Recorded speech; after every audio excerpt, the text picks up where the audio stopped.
And we're live. Welcome to the Man Cave. What's up, guys? How you doing? Today we got BipBopBoom, John. Welcome to the Man Cave, John.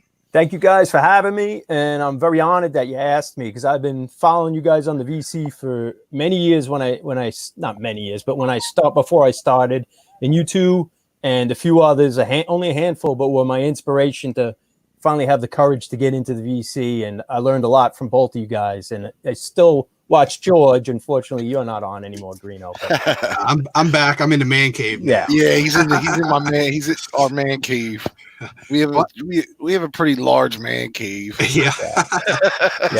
I kind of dig this format. I think I'm digging this better than the old style VC. I feel like I'm fading out a little of making videos and watch as much. And this, when like Cloudy Milder did one, and you guys, I feel it's a lot more interactive and it's more fun to watch. And now I'm participating. I agree, man. I mean, it's much more fun to talk to people, and it actually YouTube, I noticed even whenever I was kind of winding down, they were kind of squashing all the interaction. Like it's hard to even you can't even message anybody anymore, right? All you can do is comment on YouTube. Yeah, I mean, I don't think. Remember how many times I asked you how we could check our messages on here? And yeah, they keep changing shit and all that. It seems like they don't want people. What's up, Vance? Hey, Vance, what's going on? And we got headbanging Zoom. Vance and Steve, hey. Right on. For joining us. But yeah, it seemed like they don't want communities anymore. It's like you can comment, and it wouldn't surprise me if they don't do away with comments at some point. Yeah, I felt like we had to join Google or Apple or something to get into direct messages. It was like tricky. It was weird. And to be honest, I don't even know if you can still direct message. Maybe somebody that's still into it heavy can. Well, now comment. if you go on our website on the Man Cave, I think if you go on our main page and then go over to About, you can get our email address in there. And okay, right on. Send us anything you want, really, as long as it's no dick pics, though. That's like, John, I was so happy when you popped in that time and commented. It was like you get a hold of each other. I wasn't sure how to get a hold of you. Yeah, I not often, but I keep in touch with Aaron a little bit. That's cool. He's got my text and stuff. Right on. All right, so we'll kind of get into it. We're going to start off just talking to John here. Basically, how'd you get into music? How old were you? Probably a lot like you and a lot like you guys, as far as I could tell. I was born in 71, so similar age as most of the VC. Yeah, me too. Kid I remember listening to Casey Kasem Top 40 radio and stuff. But it was 1980 when Back in Black came out. That was the pivotal point when I heard about that record, and maybe I didn't get that till 81 or 80. Right around there, the year it came out. And I remember getting, I think I told this story so many times, but I bought Let There Be Rock because I only had like $6 and Back in Black was $7.99. I bought the cheaper one. I thought I got the wrong record. But anyway, I got into AC/DC, then Van Halen, and then I switched over to classic rock FM. And then, I got into Maiden, Ozzy, Sabbath. And then before you know, I was a metalhead, by sixth grade. And right on. So did you kind of skip Kiss in the 70s or? No, absolutely. Second grade, I was into Kiss, but I didn't have the records. I had friends who were in the records, and then I got the records a little later on, maybe when I was in fifth grade or probably around 80, 81. My cousins gave me their Kiss records from the 70s because now they were like 4 years old. It's like 1980. They weren't into Kiss anymore. So I had the first 8 records with the inserts and everything. So that's cool. Pretty much in the Kiss, Right. Yeah. From the beginning. You're that perfect age, like all three of us. Yeah. I mean, I was fascinated with them when I was in 77, 78, but I didn't have the records. I only had like a Village People records and like Star Wars records. Right on. But by 81, I knew of the Kiss, all the songs. Yep. What's up, Mibber? See, he's jumping in. There you go. Right. He rocked the house last week. Oh, that was fantastic. I knew, man. I was so happy when he was coming on. I thought this is going to be off the chain. That's why I brought out the beers, because I got to keep up.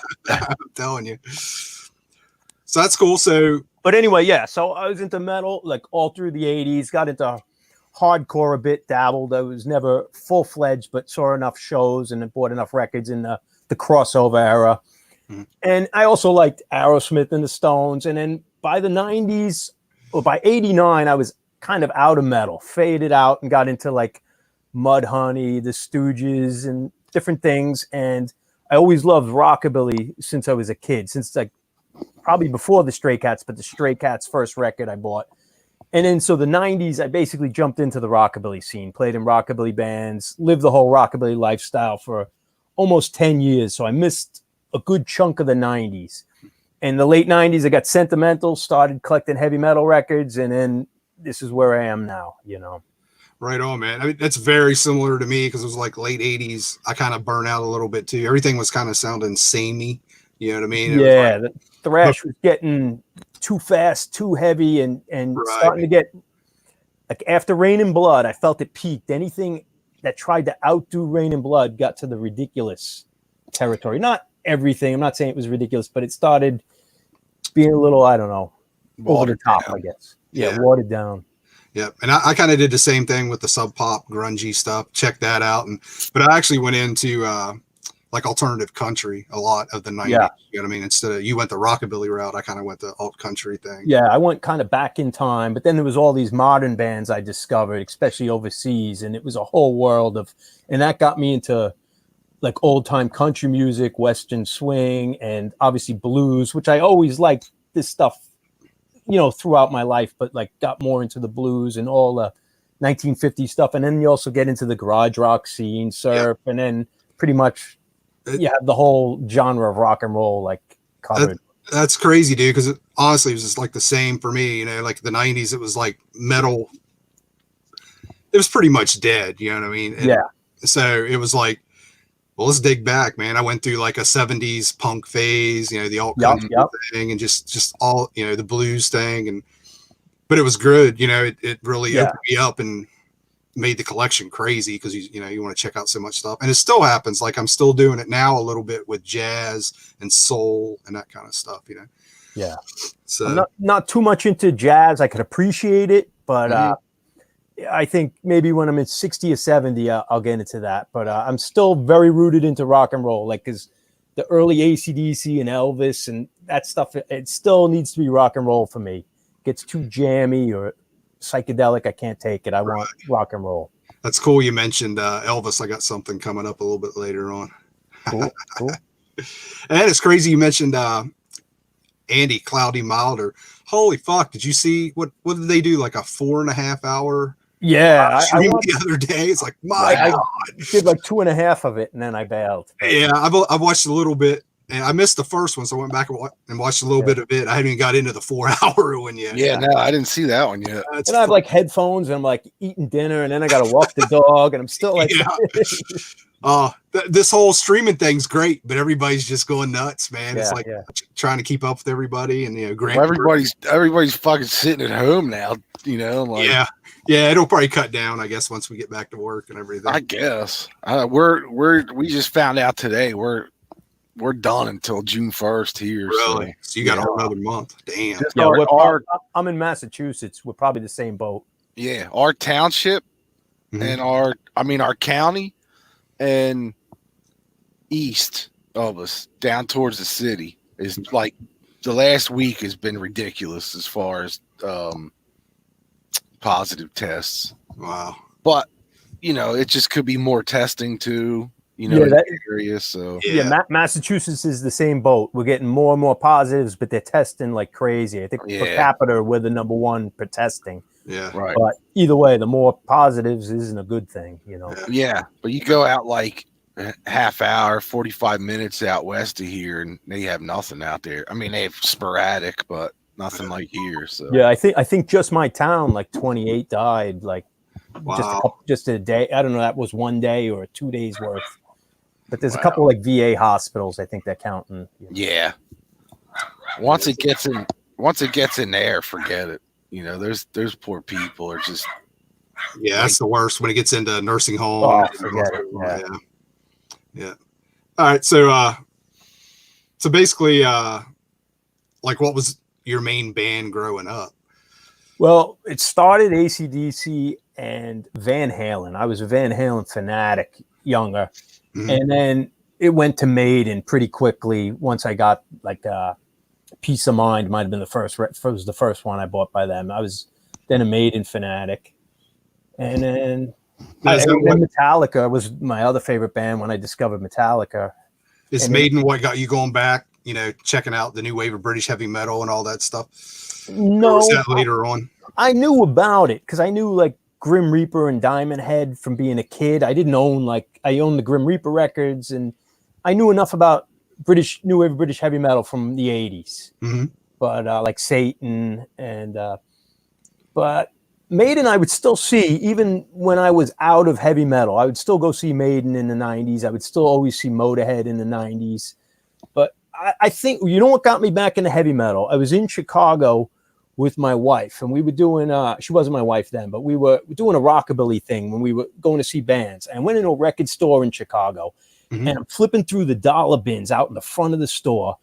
And it was like Rock Goddess and Saxon. It was just tons of metal albums. And I'm saying, these are good records. And and like they got me real sentimental. And I didn't buy any of them. And I went home and I just kept stewing in it. Like, oh man, like I can't believe all those records were there. And like I remembered them all, like obscure bands or obscure US metal bands, you know. But and then I just started buying them, and I could find them everywhere for $2, $3, $5. And then eBay was right around the same time, the early days of eBay, and I could buy things cheap. Yeah. I never bought anything over $10 or, you know, even the most expensive record was $30. And I'd be like, nah, I could get that. I'll wait and get it for $5. And that's what got me the bug. And then I was in, just to keep chatting, most of my friends went to rockabilly, punk rock, or garage rock. So I had nobody to talk to. I knew 2 guys who could appreciate old metal. And it was kind of a joke in the Boston area on like the hip music scene, local scene. And I had no one to talk to about heavy metal until I found the VC, and then it was like a total outlet. It used to be just me and the Martin Popoff books, and nobody to talk to except my wife. That was a great thing about the early VC. Like I kind of got back into it around 2000. I started working for a guy that sold on eBay, and you know, he mainly sold metal. You know, Dave, you met him, George. Yep.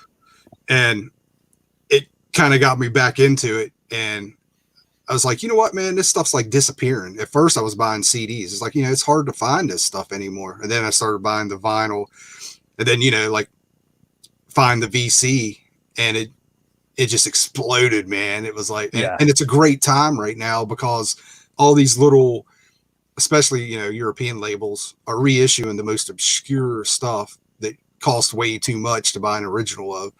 And I love it, man. You know, High Roller, especially, you know. Yeah. Stuff. So, you know, No Remorse, all those labels. So. Yeah. And I used to think I knew a lot about metal, you know, when I was a kid in the 80s or even in the 90s, like I know nothing. I still know nothing. I'm an open book, man. Just you know, show me something. Like that's why I love, you know, especially Aaron, man. When Aaron started making videos, Metal Theologian, it was like, Jesus Christ, man, you know. And then I knew some of those titles, and some I would search out, you know, but just because of the pop-off books, I would know those titles, but I never heard them, and I'd never heard of them in the 80s, you know. Right. Oh yeah. But I mean, before 90, as I say, the A and B bands, everybody kind of knows, but you start getting into those C and D bands, it's like, it's an endless rabbit hole. And now, like someone like Aaron, like you start going into foreign countries, like, you know, forget it. Like I would know some German, maybe some Dutch, and obviously England, but now you start going into Yugoslavia and Russia. Right. Speak of the devil. Oh, what's up there? And we got them all in here tonight. Yeah, when I saw Aaron's stuff the first time, I was like, fuck this guy, man. Look at all the stuff he has. Like, holy shit. You know, it's like, you know, like when you're starting to play guitar and some kid sits down next to you and he's just like, oh, can I see your guitar for a minute? Yeah, sure. And he's like fucking Ingve all of a sudden. He's like, how long are you playing? Oh, 6 months. Yeah. 10 years. I'm still like, fuck you, dude. Oh, man. I would get some cool reissue of some obscure metal and I'd be like, hey, check this out. Have you heard this? And of course, Aaron's like, yeah. And he sends me a picture of an OG and his, I'm like, Fuck off. Yeah, I know. His Awesome. collection, his metal stuff's pretty impressive. Oh hell yeah, man! Great guy.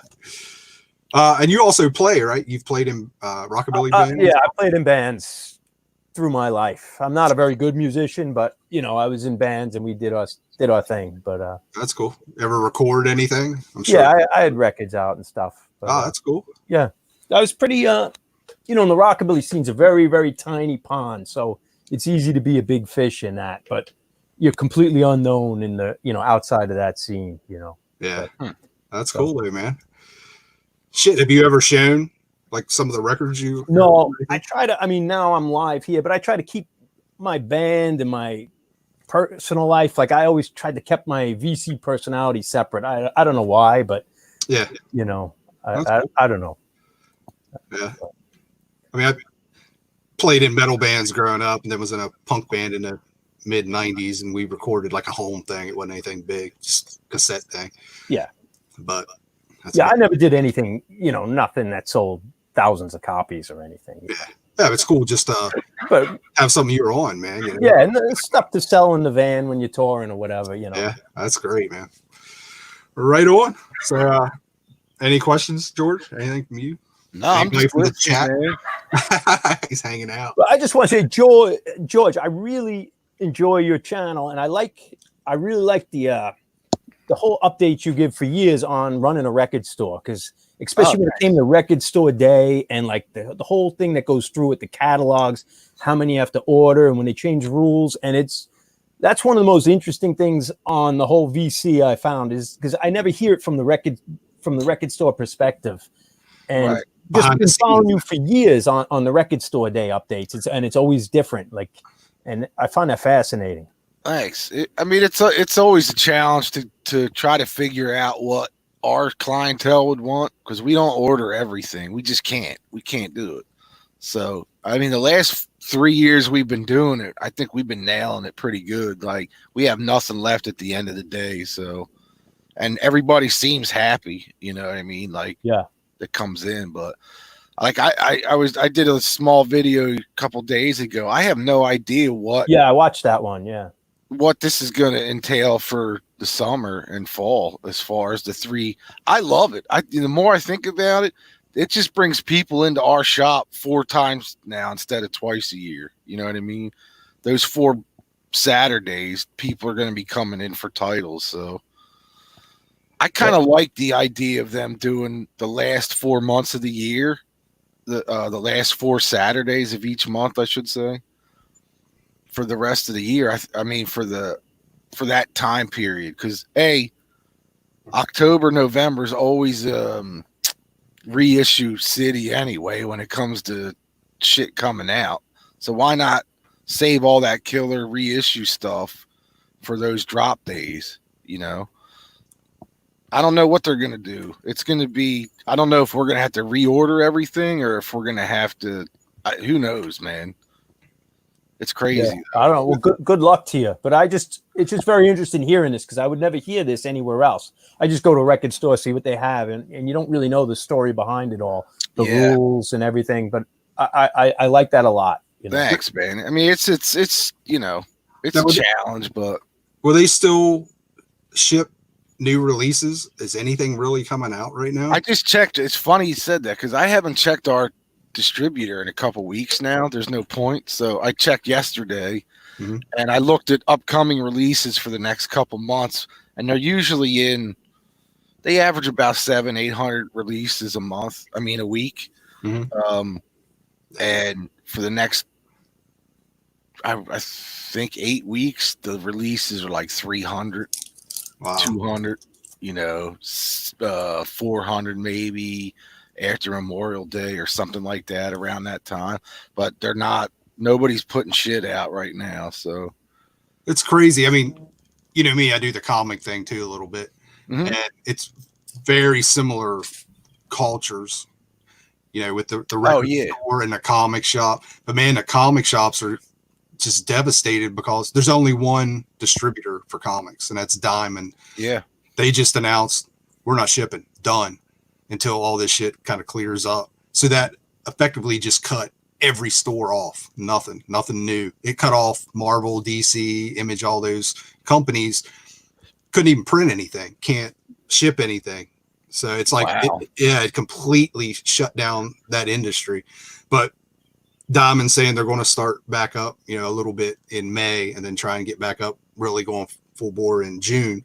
But it's just crazy because I watch all the BC guys and I watch the comic guys, and it's like so similar, man, because everything revolves around that little mom and pop shop. You know what I mean? Yeah. Rocket scientist. But anyways, Dead Wax. I hope, man. I think that's going to be the case. Like, I know people are going to be chill when everybody finally gets to go out and do shit. So I don't expect the shop to like all of a sudden be packed, but I do expect like that first weekend to see like, some crazy numbers that weekend or something. But it's going to be like everywhere. Like, I know my wife is like, God, I can't wait till, Ulta opens back up, and or TJ Maxx, and just everybody's jonesing to get out and do something. My wife just mentioned TJ Maxx too. They must have like Chippendale dancers there, because all the women love going to those places or that place. It's cheap shit. I never been in one. I don't think. All shops are closed in the UK. That's pretty much here too. Yeah. I mean, it's here too. Like, what about fish and chips? Like, I'm just going to Wonder Books, just going to a bookstore, looking at magazines. I'm a big magazine head. Just my Borders is closed, or Borders. Jesus, Barnes and Noble. I wish Borders was still open. Yeah, I know. Barnes and Noble's been closed for like a month here, man. I told you last time I had to get like some of my new magazines. I had to order direct. Yeah, that's what I should be doing. Oh no, Hookers are out of business. Damn, it's bad. We should all go out and give them some business tonight. 6 feet apart. Yeah. All right, guys, let's jump into what record you think everybody should own or have at least heard one time. All right, am I going first? Yeah, you go for it, brother. I picked out this record. Is the Eddie and the Hot Rod's second album, Life on the Line. Let me see. There it is. And this is, I don't even know what year it is, maybe 78. And they were a pub rock band from England. They were known for Teenage Depression was their big song off the first album that was on Rock and Roll High School soundtrack. And they put out the second record, which has a lot of punk rock tendencies and still classic rock and roll in there and pub rock. And it's just absolutely killer, upbeat, catchy tunes, good heavy playing. That whole pub rock scene I've never really dove into. That was kind of like right before the punk scene kind of exploded. I like it, but it's very easy to get into. You got about maybe a dozen bands, 4 of them really good, a couple of comps. It's not real deep genre. Yeah, it's not very deep. That's cool. But this record, it almost isn't punk. Pub rock, it's more just rock and roll. But I think everyone should hear it, and who are rock and roll fans. That's cool. I like that record. Has a punk rock cover, man. I like the cover. Yeah. What you got, George? Mine's not vinyl because I've been listening to this all week. Again, that's the 30th anniversary of the Cult. Sonic Temple. That's cool. And this has like 5 discs, I think. Yeah, 5 discs. Has all the singles and mixes. Jesus. Has 2 discs worth of demo stuff from that album and a live album in it from '89. Right on. And actually, the drummer on this stuff, the demo stuff, is Eric Singer. Oh, really? Yeah. Because I thought he was with Black Sabbath at this time, but I guess he went in and did the demos for this thing. So, fuck, I didn't even know he was with Sabbath. Yeah, 89. He was with Sabbath. 87, 86. Yeah, 89 would have been like what was it, Jakey Lee, Badlands? Wasn't that Eric Singer? Yeah, that was 89, 90. But I want to say it was 7 Star or the one after that he was on.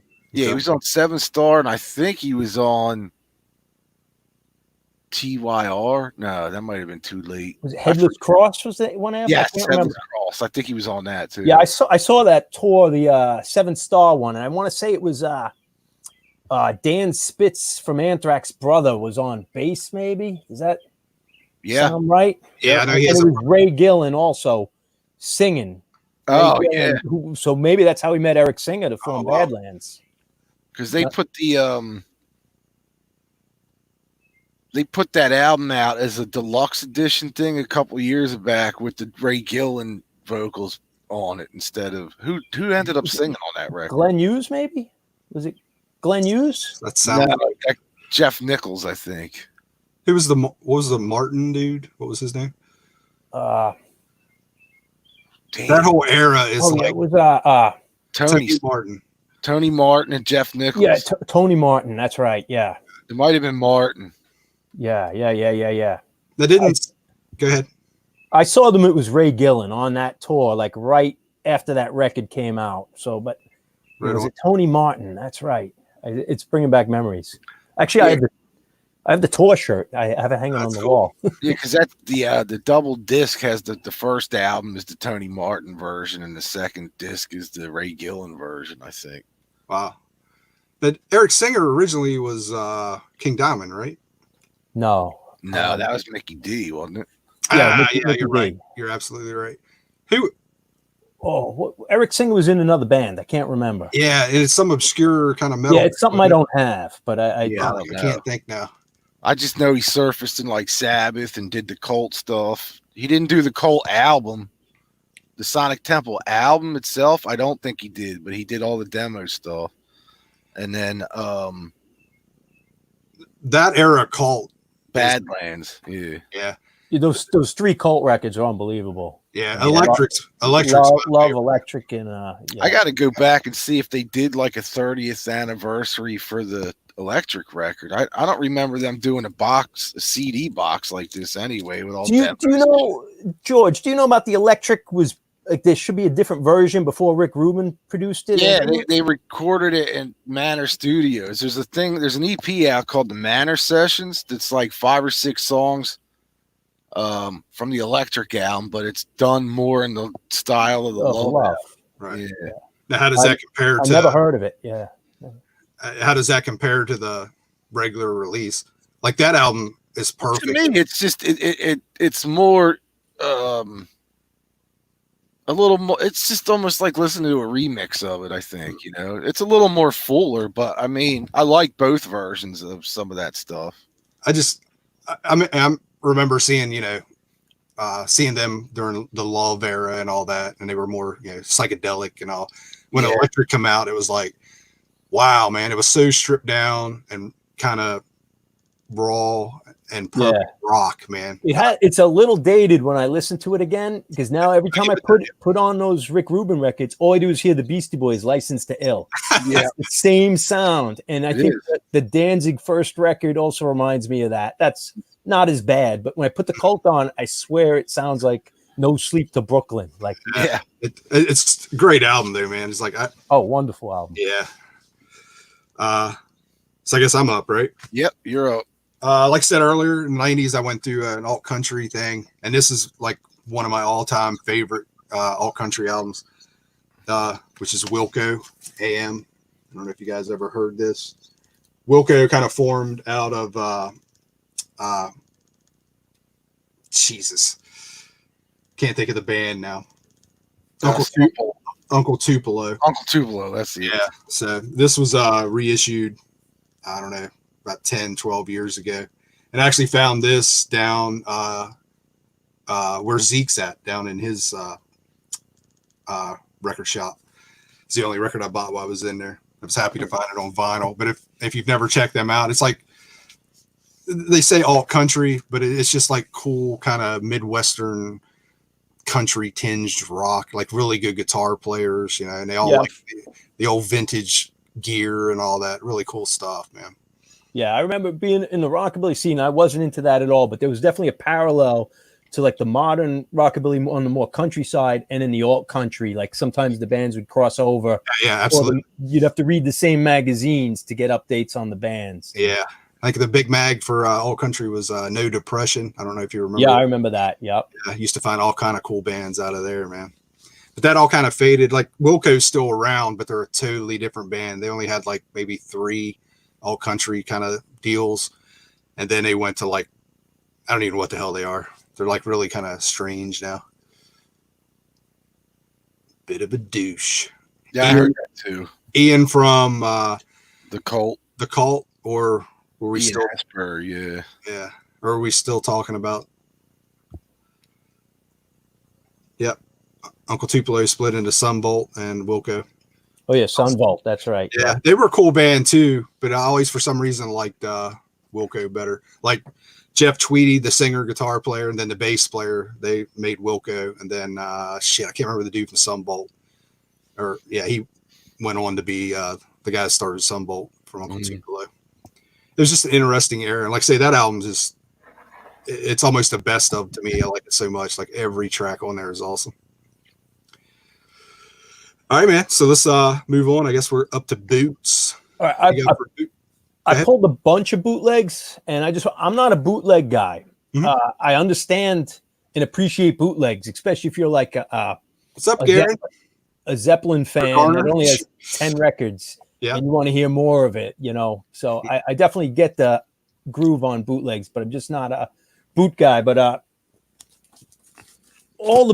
pretty much all my boots I bought were in the 80s.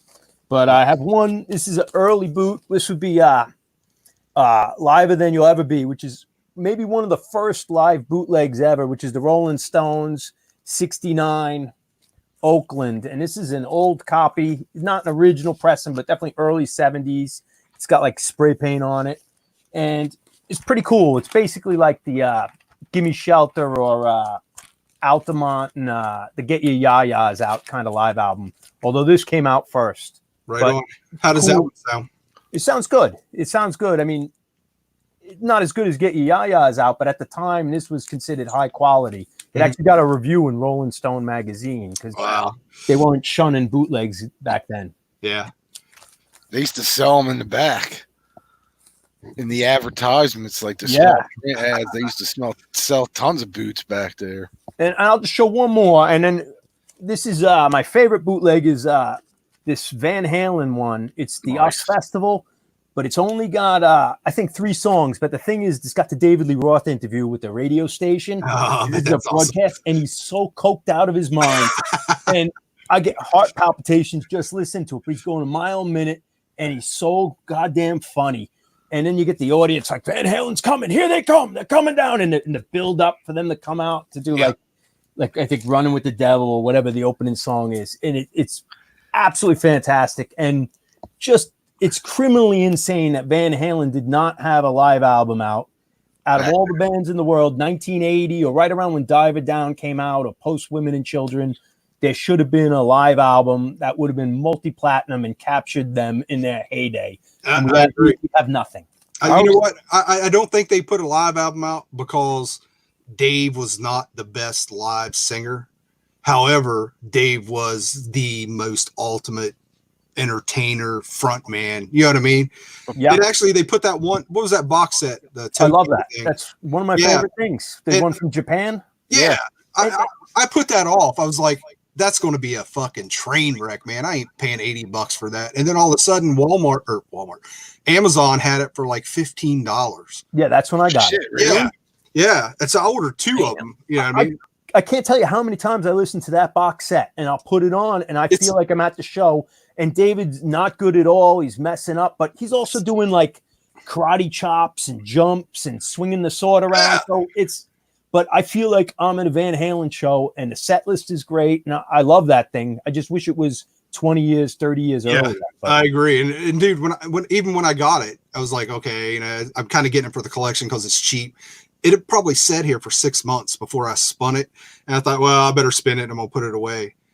I listened to that thing probably 5 or 6 times before. He's like, this is awesome, man. I listened to it at least that many, and he's speaking Japanese and all like the banter. It's Diamond Dave, man. You know, it doesn't get any better. It's awesome. And like I said, when I heard that was coming out, I was like, God, that's going to be a train wreck, you know, because he's just not that good live singing. No. But nobody was a better front man, you know, at that time. If he took, we were talking about this last week, I think. As singers age, they should probably start taking some kind of vocal training. Yeah. Like, because we were saying some of these guys that are like Steve Whiteman. Yes, hit 70, or they could still sing like they did back when they were 20. Yeah. And other guys like Vince Neil and David Lee Roth can't sing for shit anymore, you know. Well, David Lee Roth doesn't know how to arrange the tunes. He's got to arrange them a little lower, and he shouldn't go for the high note. Sing it in his the way he does that kind of vaudeville, like low voice. And he can still sing well that way. I think he needs someone who's going to give him advice, and who's he going to listen to, you know? Right. Yeah, right. But even if you go back and listen to some, you know, there's all kind of old videos, you know, like the Largo show and Us Festival and all that. If you watch that, I mean, he's almost kind of talking more than singing, and then doing his screams and kicking and flipping and having a grand old time. And that's great. You cannot sing on that much cocaine. It's just, I'm serious. Like you can't. Oh, Vance, man, that thing's awesome. And I was in the same boat, like I said, but when it come up cheap, I grabbed it and I fucking loved it. Since I don't have a lot of records, like any record I show you guys are going to own. So I did pull the bootlegs. And since Vance is here, I'm going to just show him some of my Zeppelin bootlegs. Yeah, man. I know he's into that. I'll just be quick. Nah, man, go for it. I got a 4-album one. They got stuffed in, these are all from like the mid 80s or whatever. Stuffed in a gatefold, and this is Denver 68 and Oakland 77, and it's not the best quality for 68, but you got fresh garbage and Pat's Delight, real early Zeppelin. But wow, and cool. four record set, 4 records stuffed in there, and this is Stairway to Heaven, which is 71. I don't remember where this is. I got some BBC. Holy shit. Broadcasts, and I don't know, this is pretty good. I haven't listened to this one in years. Double album. Vance is drooling right now. Custard Pie. This is live in Germany, 73. This is a good era because this is like the song remain. This is Houses of the Holy tour. This is when I think they're probably the best. But that's a good one. Is that a newer one? That looks no. These are all from early 80s, mid 80s. I probably didn't buy one. This one, I know Rob Panique showed this. This is Boston 1970 and Seattle 75. And that's a double. And that's it for the Zeppelin. I might have 1 or 2 more. And just for Scott Waters, I got a good Aerosmith. This is a great show. Get Your Let Out, Columbus, Ohio 78. And it's a killer set list with Sight for Sore Eyes and Chip Away the Stone. This is a good one I had since I was a kid. Right on. Love those ones, man. I was just going to ask you something about Zeppelin, but now I forgot. I don't remember. That's awesome. You don't see the old ones like that pop up hardly. No, I don't. But when I had a record store near me, and they would have a Zeppelin stack this big of bootlegs, but they were expensive, and you had to save a lot of money to get a Zeppelin bootleg, and you never knew what you were getting. You know, not all those are great. Yeah. I think 80% of those old 70s boots are probably crappy audience, you know. Yeah. That's like I remember the 80s Metallica stuff coming out, all kind of boots. I mean, they were like there were so many of them. Yeah, and they were like $40-$50 back then, you know. Yep. Yeah. It was like I told you, I remember I used to work that record show here, the Thanksgiving weekend one. So I would go Friday during the day to set up, after Thanksgiving. Mm-hmm. And the guys would start rolling, the dealers would start rolling in. And remember I told you that one guy had a table full of fucking bootleg vinyl. And just like, hey, look at this cover. He was like showing me all this stuff. And I'm like, dude, that thing's like $70, man. Yeah, I can't afford that shit. Exactly. I never really bought them back in the day. Yeah. So. Vance did cream his shorts, I bet you.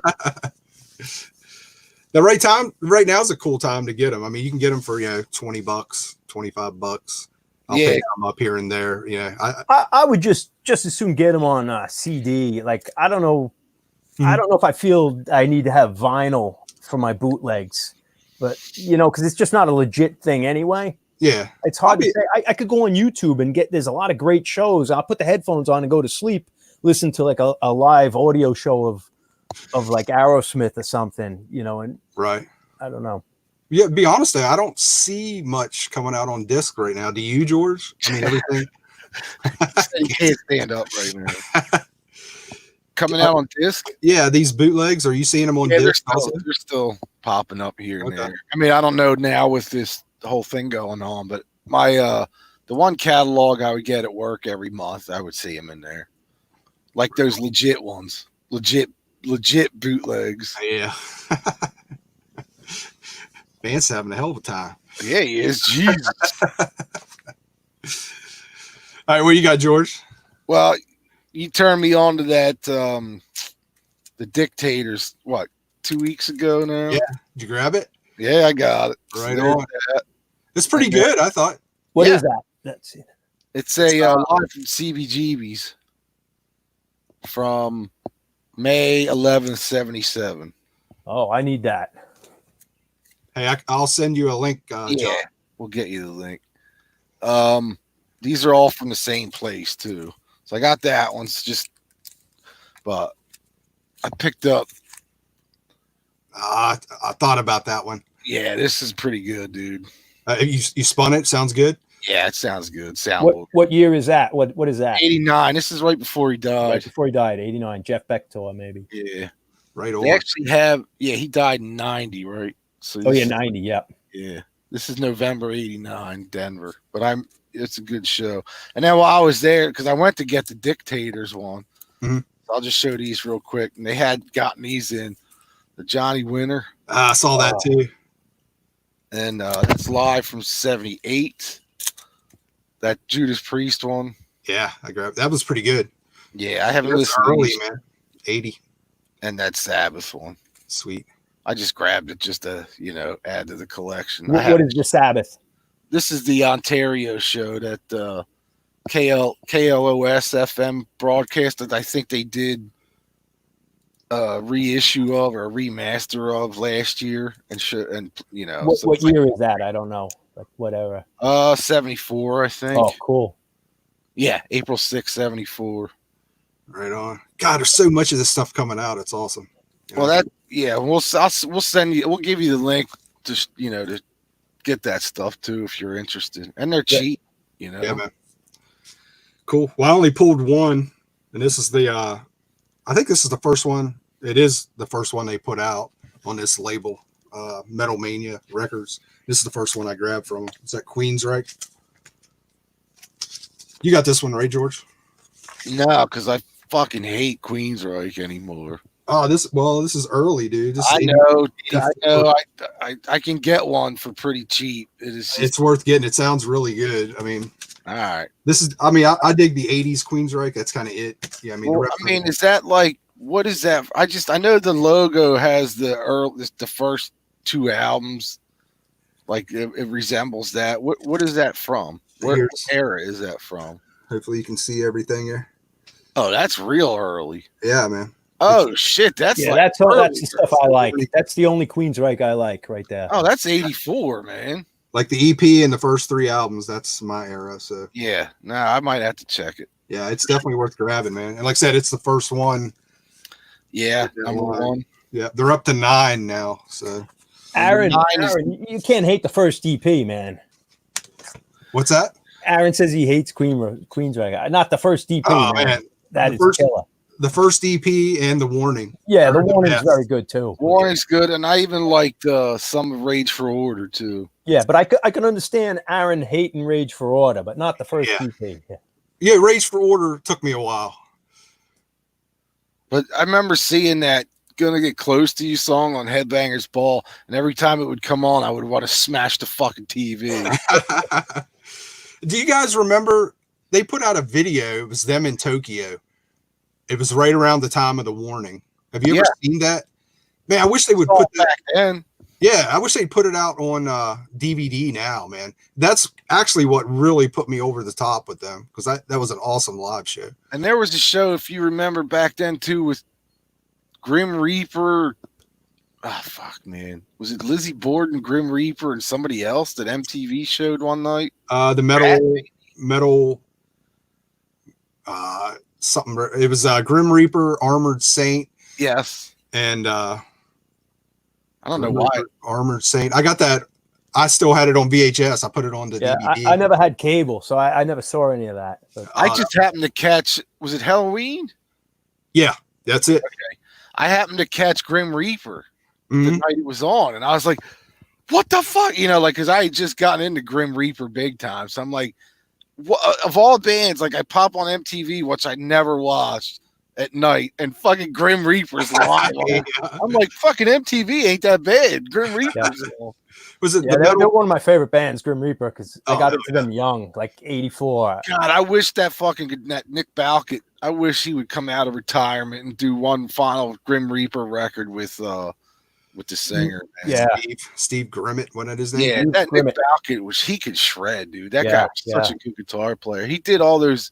He might still be doing them. I have no idea, but he's working for like Guitar Mag or something. Yes, exactly. I was going to say he's been working for Guitar Player magazine for years. And left-handed. Always had a little bit of trouble watching left-handed guitar players. I don't know why, but it always, like Tony Iommi, it just always bugged me for some reason. Hang on. Yeah, man. Yeah, that Grim Reaper was God, they were so good, and they got hammered because the singer was overweight. You know what I mean? It's like, oh, there's a fat guy singing. Yeah, until he opens his mouth. It's like, holy God. Even then,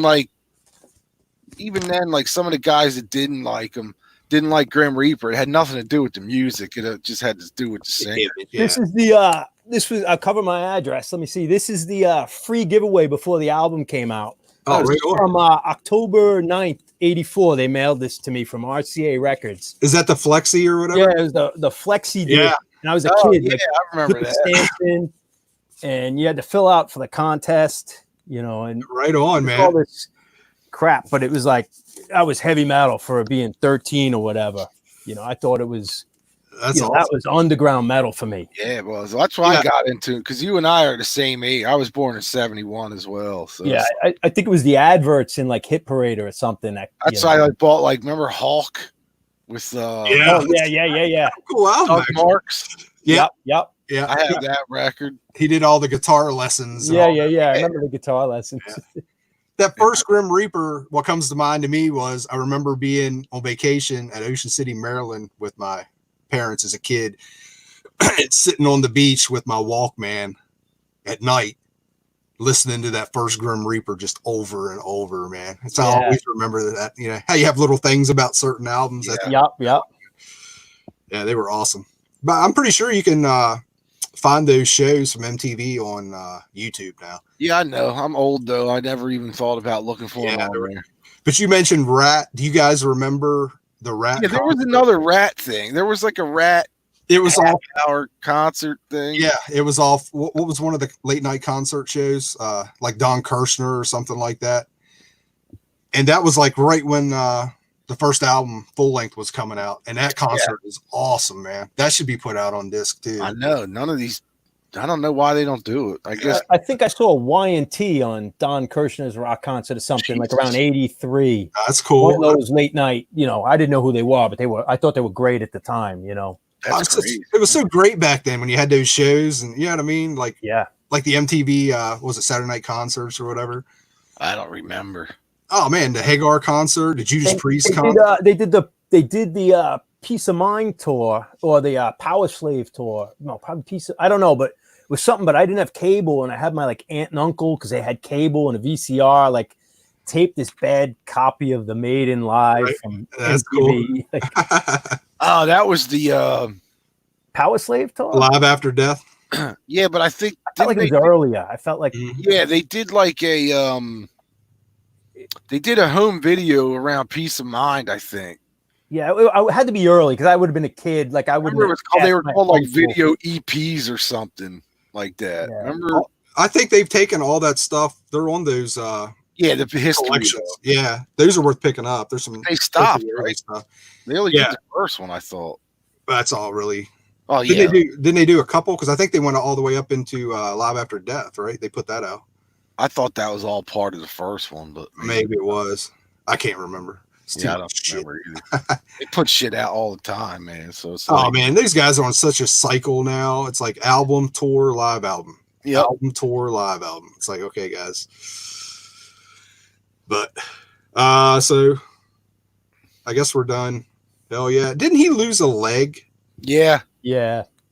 He had some kind of blood infection or something. Yeah. Like Danny Wildheart from the Wildhearts lost a leg too. Oh, I didn't know that. Last year. Or no, I guess it's 2 years now. Leslie West, right? Didn't he lose a leg? Oh, yeah, that was diabetes, yeah. Crazy. Aaron wants to know what the best Y&T record is. Don't ask me. I just remember the song Midnight in Tokyo. Probably pre-MTV Y&T, I think. Mean Streak, that era. Yeah, that kind of stuff. Yeah. Those first two are cool. No. I think Aaron's playing with us. I was gonna say that too, but yeah, what am I answering this for? And I'm trying to think of a good answer. When I read what's the best Y&T record, I was gonna say the one you leave off the turntable. Yeah. I like the early stuff, man. No, I do too. Those first two are good 70s hard rock kind of albums. Yeah. When they were yesterday. Yeah. Corey, you don't like Y&T at all. They definitely got cheesy the further into the 80s they went. Yeah. Summertime Girls and all that stuff. But then the last few records they did, I thought were pretty good. What, 5, 6? Didn't he die though? That guy died, didn't he? The drummer died, I think. Dave Manichetti, is that his name? Dave Manichetti, yeah. He's still alive. He's still kicking. Oh, they still have Y&T, right? Yeah, I think so. And I think the last few records weren't really that bad. They were pretty good. Yeah, I know they put some stuff out. I just haven't checked it. It's just, I mean, it's nothing that you were going to spin 100 times, but just to pass the time, it's like, cool. Yeah. Whatever. I don't know, Aaron. That earlier stuff's cool up until about 83, 84. Cheesy as Helix. Helix fucking rules, man. Yeah, it's rock you, dude. There wasn't cheese before 83. It was different. You judge differently. Yeah, absolutely. We could do a whole fucking segment. We might as well. We have the cheesiest bands of the 80s segment. Dude, back then, some of them, I was like, okay, yeah, whatever. But now we're far enough away. I'm like, yeah, I'll take it. It's good. It's good with me. I'll take a Helix record compared to what's going on today. Yeah. But I mean, when you first, like, Jesus Christ, there's so much cheese on this fucking record, dude. Yeah. There's so many, like Trickster. Like, come on. Trickster was fucking straight up cheese, man. Oh, fuck yeah. Even today, they're still cheese. Right. But at least Y&T and Helix, they were rock and roll bands. They didn't have this, record company and the cheese in the videos when they started. They were lugging amps and vans like Kicks and, just rock and roll bands. Yeah. There's, if I can find it real quick. Tuff. Yeah. Tuff. Oh, man, I can't remember the name of that. I have a book, a dude, I can't remember. It was a guy from Canada, and he wrote about all those bands up there, like tour in Canada, Helix and all that. It's really cool. It's something on the ice or something like that. I don't see it right here in front of me. There it is. Is it Lipstick? Yeah. But this was pretty interesting. I mean, it's about the Canadian scene in the 80s, touring with those guys. And I think Anvil's mentioned in here and Helix and all that stuff. I can't remember where I came across this at.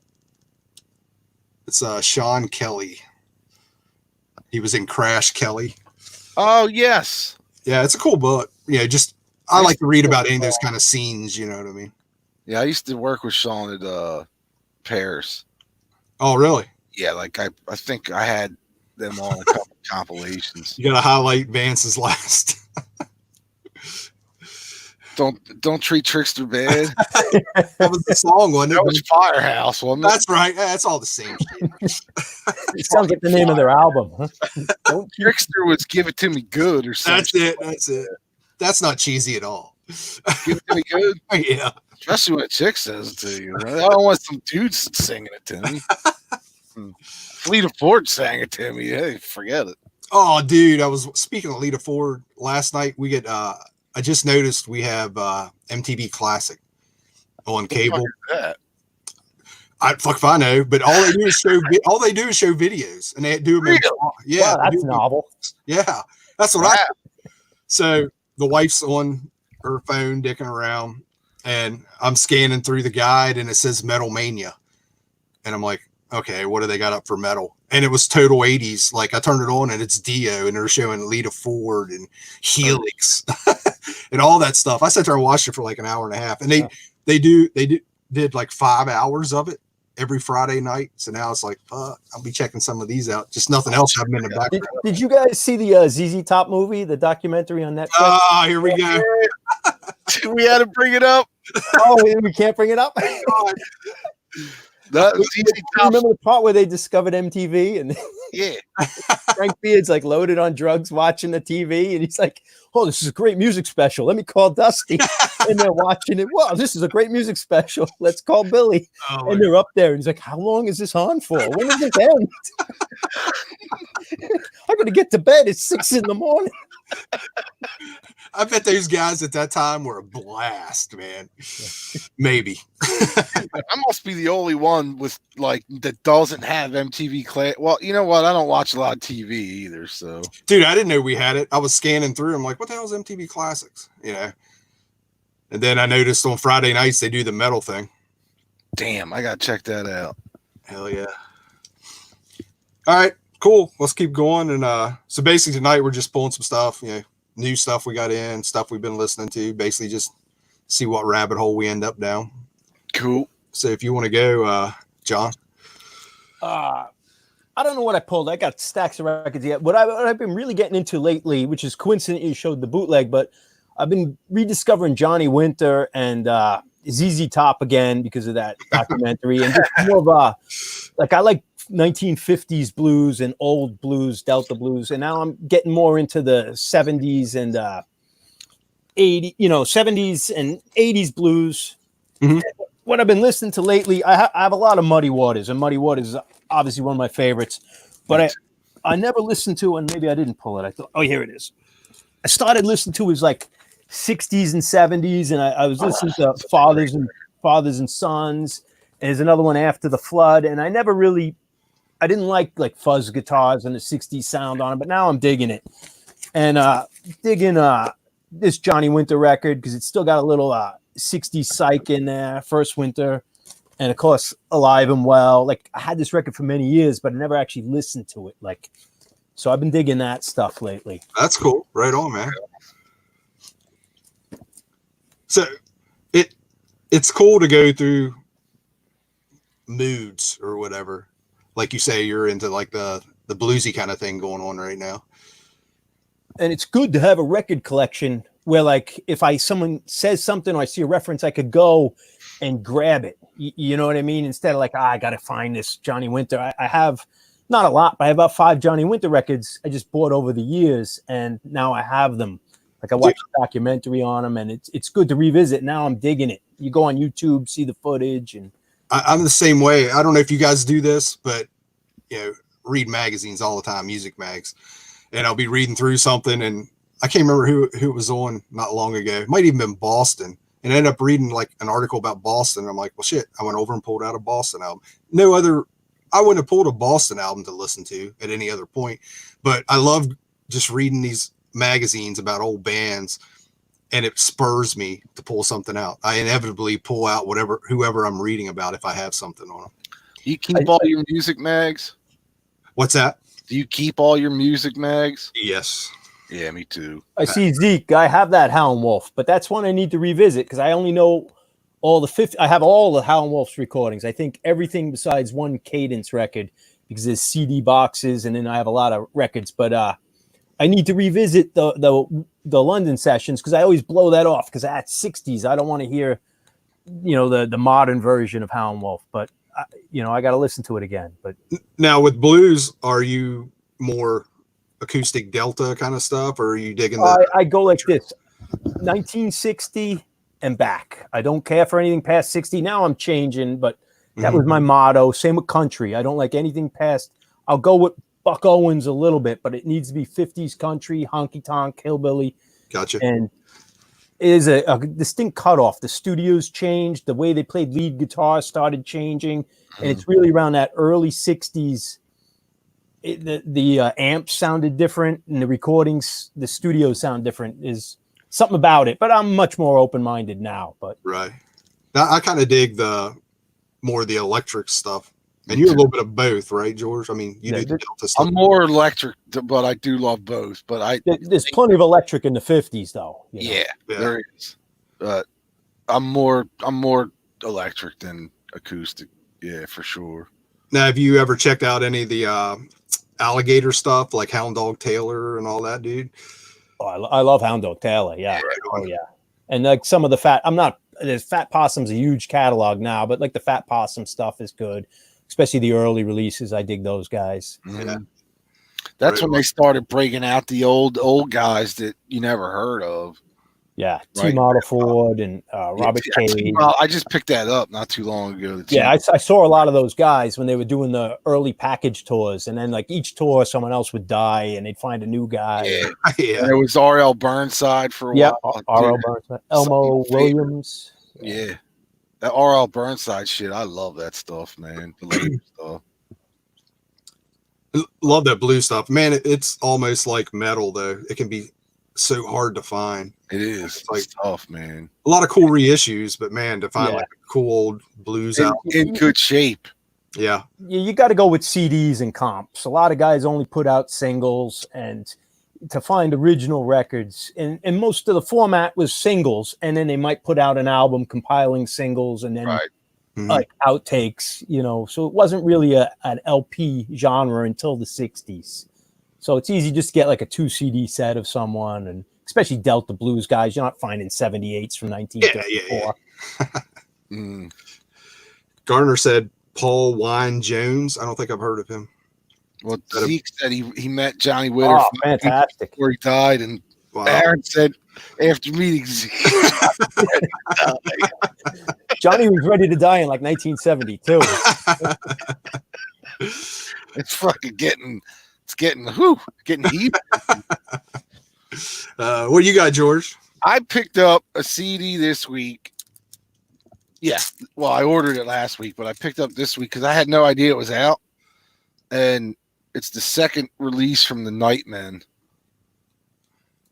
I have their first album on vinyl, but this is like they're like I forget where they're from, Sweden, I think. Are they like a garage rock kind of? Yeah, Swedish garage type shit. But I mean, there's nothing really inside. But their first album I got. It seemed like a year ago, but I guess it was longer than that. But I had no idea this album was out until I got like a single sent to me, MP3 sent to me, and I'm like, oh, cool, they got a new record out. And I went and looked at this. I'm like, oh, that must be it. And then it came out 2 years ago. So still, it's relatively new. Yeah, it's like if you like the Helicopters, that kind of stuff, but they're cool. Big block rock. That's what Garner called. Yeah.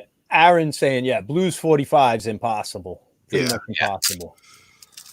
Blues, punk, and metal. Jesus, man. All that stuff is hard to find. Yeah, but blues especially because the people played them, they were played to over and over in like house parties. Oh, yeah. Like there was still like punk rock collectors who keep them in plastic, but 1950s Howlin' Wolf 45, that was just going at the house party, Yep. Yeah. But hell, I'm even talking about, chess reissues from the 70s and 80s. I'm happy to find that shit. Yeah, that's what I have. That stuff's hard to find though anymore. It's just hard to find any blues really. So, all right, go ahead. What do you got, brother? I pulled out pretty much some metal I've been listening to lately. First one is Fortress. These dudes were from Kansas City. Come out in 87. This is a reissue. Is that a high roller? Diabolic Night Records. Pretty killer, man. Just straight up, US metal. And I've seen this cover you know, like you're saying, you know, in the pop-off books and everything else, Yeah. I've come across this cover a million times, but I never found an OG. So I was happy. Yeah, that's been on my list for many years, just from the pop-off books. Yeah. Like I say, it was on Diabolic Night Records. Yeah. Limited to 500, so it's probably still out floating around. That's another thing with these metal reissues. Jesus, man, some of the pressings on these reissues are probably less than the originals, you know, even though this maybe only had, what, 1,000 or something press. I mean, there's only 500 of the original. And some of that shit, you know, they only do like a couple hundred of. Yeah, I know. It's crazy. But I don't know. They go out of print, forget it. Sometimes they're worth more than the fucking originals, man. Yeah, it's just nuts. I picked this up because of Aaron. He gave me a heads up on it. Randy. I probably would have skipped on this. I think it's a goofy ass cover, but it's good. It's metal out of Denmark. This was like late 80s, but it was on No Remorse. But totally, Aaron, you know, was showing this, and I'm like, really, man? That looks kind of cheesy, man. But I went ahead and grabbed it. I totally love it. Yeah, I grabbed that too because of Aaron. It's a great record. Yeah, man. There's a track on there too.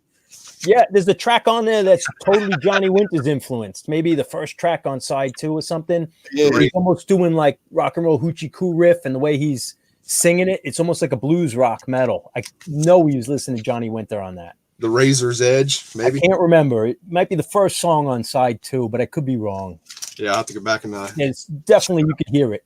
A couple other ones I grabbed is Valhalla, Unearthed. And this kind of looked cheesy to me too until I checked it out online. These dudes were it's got the insert. These guys were in LA and they were at the wrong time. This is like 91 or something. Oof, yeah. Yeah. But looks like 84. Yeah. And it's kind of right on early Queensryche. It's very good, man. Japanese guitar player, really killer vocalist. Like I said, I'd never heard of him. And I saw the cover. I'm like, yeah, I don't know about that. And checked it out on YouTube. I was like, yeah, I'll go for that. It's very cool. And the last one I got is, I think I showed this already once, but I'm really digging this, Dark Star. And these guys were out of Rochester, New York, I think. And this is early, like 82, 83. And I think all they had was an EP. And then this has the EP and some demo stuff on it. But you can kind of see it's not like, it's more of like a hard rock look, not like a full-on metal thing. Yeah. Is it produced by any of the guys from the Rods? You know what? That's a good question. I'd be surprised if one of their names isn't on there, because their name is on every album from New York. Produced by Dark Star. So this was like a full-on DIY. Wow. So like again, just cool. Like, and it's like I said, it's more like a hard rock thing, but definitely dug it, man. Huh. I'll have to check. Is that a reissue? Yeah. But like I said, I think they only did an EP and then they added some demo stuff on here. Yeah. What now? This little Cult Rock Classics. I think it's the same as Cult Metal Classics, but okay. Since this isn't real straight ahead metal, I'll try and find one. Our boy on Facebook probably has them. Yeah, sounds interesting. So, right on. You know what? I think he does, because I think now that you just said that, I'm like, I know I've seen that before. Yeah. Just an EP on Dark Star. Yeah, I think that's all they put out, Aaron. Yeah. He said that No Remorse should send them promos. I wish. Anything? What you got? Anything else, John? Pour anything else out? I got this. I don't know what to show this. This came out a while ago. Have you seen the Black Widow box set? It's about their singles. Come to the Sabbath. I got this for short money, which is all right. Black Widow ain't a great band, but the old 70s hard rock. Yes. Come to the Sabbath. Mm-hmm. But they had a spin-off band, the singer called Agony Bag, and you can't get this single anywhere except in this box set. Rabies is a killer, and it's like glam rock. Check this cover out. Holy shit! I've heard that name before. This is it. This is what they put out. But to get a repro of that, it's fantastic. And it's got like Come to the Sabbath. I think it's got the Italian cover. You know, it's wow. It's just a couple of singles, but to get that, Rabies is a killer. It's a wild track. You can look it up on YouTube. It's like glam rock, not quite metal, but proto punk, and it's just bizarre. Sweet. How about you, George? Anything else? Not really. I mean, like I said, I've been listening to that Cult thing all week, and then that. Jesus, that's 5 discs. You said that's a week. Yeah, 5 discs, man. Is there an acoustic version of Edie on there? I'm sure there's all kinds of shit, man. Did you guys ever see them live back then? I never. I did. I saw them twice. Yeah. Yeah, I've seen them a few times. I saw them. No, it's really funny. I was looking up old show. Yes. I'm doing setlist.com. Do you ever do setlist.com? There is an acoustic version of Edie on. Yeah. Ciao, baby. But setlist.com is where you go and you can see what the set list if you're going to see a tour. But they're starting now to put like old clubs. So I've been researching clubs that are defunct and stuff from the 70s. And you could go on and see like who toured with each other in 73 and like some arena that's no longer there. And it's really interesting. But I've been looking at old shows I went to, and there was a Metallica show in 88, which isn't that old. That's like Injustice for All. Mm-hmm. But some guy, I went to the video, and there's a video on YouTube, but someone in a comment or something, but said the Misfits were there. Jerry Only and Doyle were there, and that's when they met Kirk Hammett, and they got free tickets and this and that. But I was at that show, and I saw the Misfits in the hallway, me and my buddies, and we said, hey, it's the Misfits, and this is 88, and they were in full devil lock and leather. Right. But that was like so obscure. Like no one knew who the Misfits were except for like older punk rockers and a few of us metalheads. Mm-hmm. And I don't know if my friend Matt talked to them, but I didn't talk to them, but we were there and that was the Misfits. And I just remembered, and it was the Cult and Metallica. And then I ran into Danny Lilka, like walking through the hallway from Nuclear Assault and Anthrax. But did you talk to him? Yeah, we talked to Danny Lilka, but I would see him around in the New York area. We were just little kids to him, but he was still nice. But I saw the fucking Misfits in full makeup, like at the Metallica show. Dude, they never left the house without having that makeup on. Yeah, but I don't know. In '88, they were like really nobodies. At that point. Have you guys seen that meme for it's somebody on stage, and it's like the view of so and so from the stage, and you see the audience, and the view of Doyle or whatever. And yes, out right here. I have seen that. Yeah. Man. So what was Lilker like? What's that? I was gonna say, what was Danny Lilker like? I was a nice guy. You know what we used to do to Danny Lilker? And I swear, because we used to see him in like the Lower East Side. We used to go to shows and stuff. And for some reason, we were wise asses. We were like real wise ass kids. But every time we saw Danny Lilker, we'd say, Danny Lilker, get a haircut. And he'd always be looking around, and we'd see him like we were more in our punk rock phase. And he'd still be walking around with like really long hair. And we'd always, not always, but it maybe happened 3 times, but we'd always say, get a haircut. And he'd be like, what the fuck?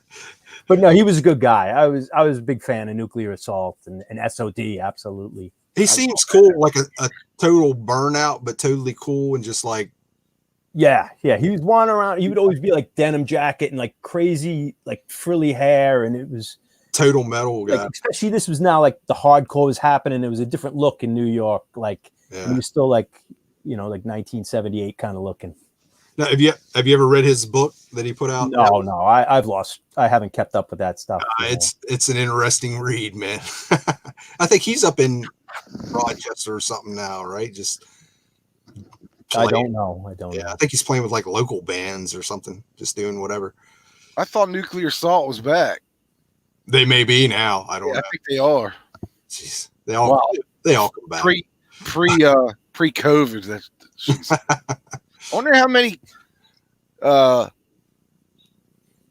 planned tours that we didn't know about or planned records that we didn't know about got canceled or got postponed because of this thing. Yeah, probably good. It's got to be a ton, man.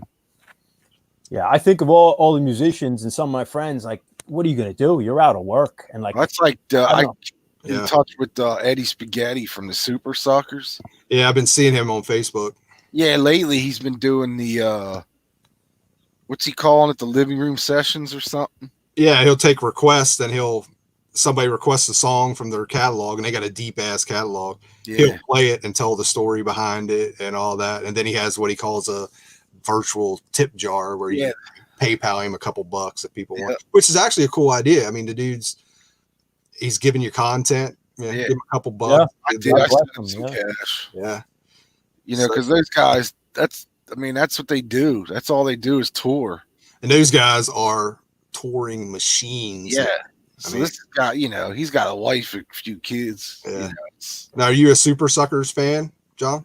No, not really. But I've seen him enough time. I've seen him enough. I know him. You know. Yeah. We would the scenes would cross paths a little bit with them, but yeah, not really. But that kind of surprised me. I thought they might be right up your alley. They're that, I don't know, that raw kind of rock, and they got like a little. Yeah. I don't know. I just wasn't. I respect them. I've seen them. They're a good band, just not my thing. That's cool. And you know what's cool about those guys is like, well, it's just 3 of them now, but all 3 of them are like us talking. You know what I mean? Like, there's no ego, no nothing. It's just like same with Nashville Pussy. I met those guys too, and I always forget her name. The Ryder, the guitar player. She was a fucking sweetheart.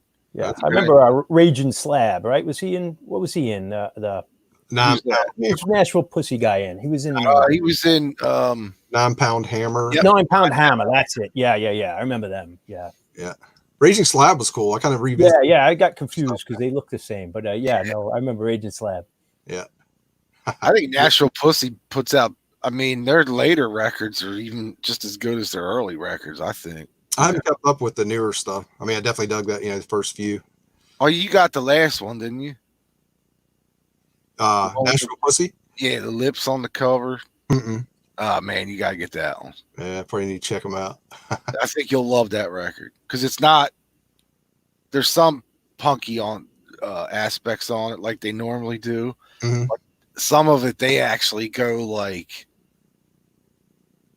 you know, a touch Northern Soul in one of the songs. You know, it's just it's. You know, just a small touch, but you'll hear when you hear it, you'll go, "Oh, I get it." You know what I mean?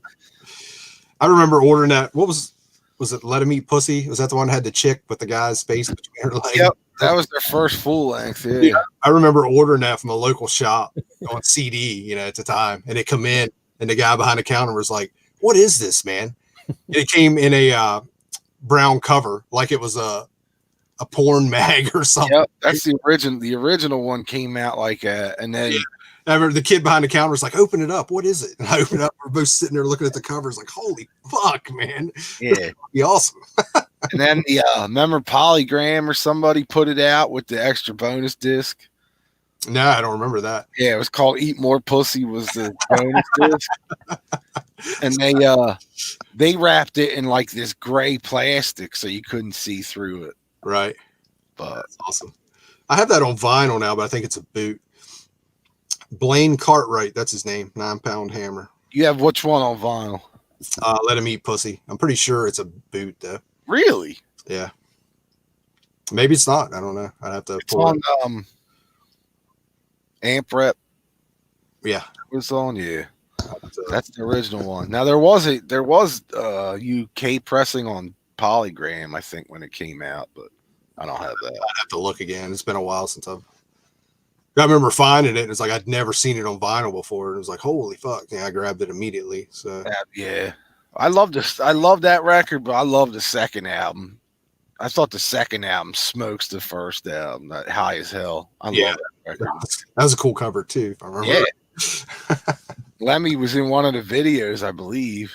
Yeah, I saw them open for Motorhead. I think they toured together. I definitely saw them on the same show. Now, have you guys checked out 9 Pound Hammer much? I'd really have. Yeah, I remember them. I think they were on Crypt Records, maybe. Is that something like that? Yeah, they did. They do stuff on. There was like a whole scene. Like not all on Crypt Records, but like it was almost like a not rockabilly, but like a retro roots heavy scene with like 68 Comeback, the Raunch Hands, and it also segued into a lot of the surf bands. That's cool. Crypt Records was probably what they were on. They did.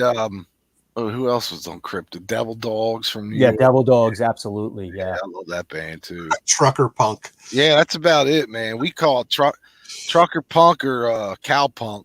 Yeah. There you go. Yeah. Right on. All right, I just pulled out a couple other things. I haven't spun all these yet, but I think they're kind of cool. And you guys probably know about them, but the Riot. Oh yeah. Yeah, what are those things? Those archive releases? Yeah, they're awesome, dude. They're like 2 LPs. They come with a DVD. Like this one, this is volume 1, so it's 76 to 81, and this has everybody that likes Riot has seen that My Father's Place video. It's all on YouTube, but it's in here on DVD. And it's just killer Riot. And volume 2, like I've checked out volume 1. I haven't checked out the rest of them here. There's 82 to 83. Nice. And then volume 3 was 87 to 88. And this is the more Thundersteel. Was that the more thrash? Yeah, Thundersteel, yeah. And then the last one I was interested in picking up was volume 4, 88 to 89. So, but they're still going, I think. I think they're doing more, but I'm kind of stopping at the first. They're big in Japan. Yeah. So that's kind of it. And like I say, I'm just starting to dive into those. But the first one's been great so far, Are you a Riot fan, John? Me? Yeah. Oh yeah, Fire Down Under is probably my top 5 favorite metal records. Oh, right on. But I like them all. But Fire Down Under is fantastic. Now, did you actually had a Riot conversation on Cloudy Mildest thing, Andy's last night. Oh, really? Yeah. Talking about Thundersteel and everything. Not so much me, but the other guys. Yeah. Now, were you into him up through Thundersteel and all that? Up to Thundersteel, but this Thundersteel I discovered later. I didn't know that. I only knew the Rhett Forrester and the Guy Speranza era. Right. What was the one right after Thundersteel? That was kind of the last one for me. Yeah, I don't know that one. I mean, if you say the title, I'll remember it, but I don't have it. I remember a couple tracks had horns in it, which was, it was still a heavy album, but it was like, what are they doing, man? This is weird. But it kind of worked. You know what I mean? God, I can't remember the name of that. It had that green cover with all the TVs. It was a drawing. Oh, yeah. I don't know it. I don't own it, but I remember the cover. It's an odd album, but it was a cool album. Yeah, weird time for Riot. Like, it was like 91 or whatever. It just... Yeah. I felt that way about that Halloween record, Chameleon. Remember that record? I don't know that. Was that 90s? Yeah, like 93, maybe 94. I didn't go up into the 90s with them, really. It was the last record with Michael Kiske or Kisk, whatever his name is. Okay. And Octane's taken off. Thank you, Garner. Garner's going to be with us next weekend, everyone, or next video, I should say. So looking forward to that. I think Zeke's going to join us too. Nice.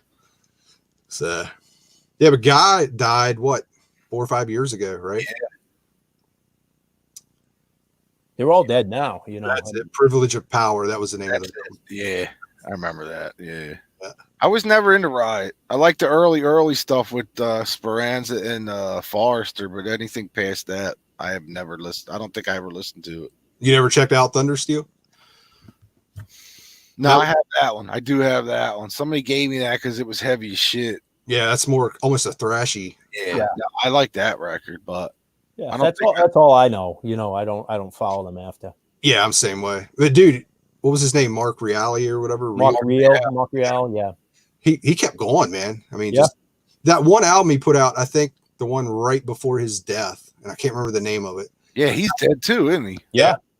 Yeah, that's why they're now Riot 5.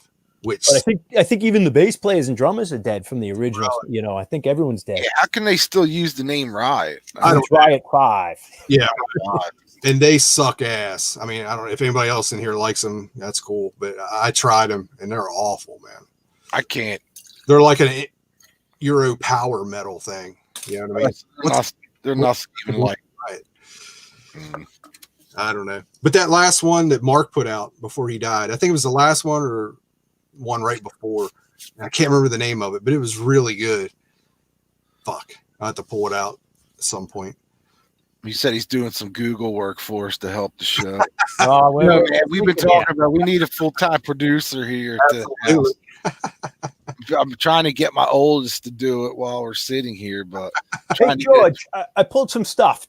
I know you're like a huge AC/DC fan. Do you have the colored balls stuff? Do you know all that? I do, yes. Yeah, I have the reissues of the Colored Balls. Do you know that the Greeno, like the Sharpie scene in Australia, like pre-AC/DC, pretty interesting.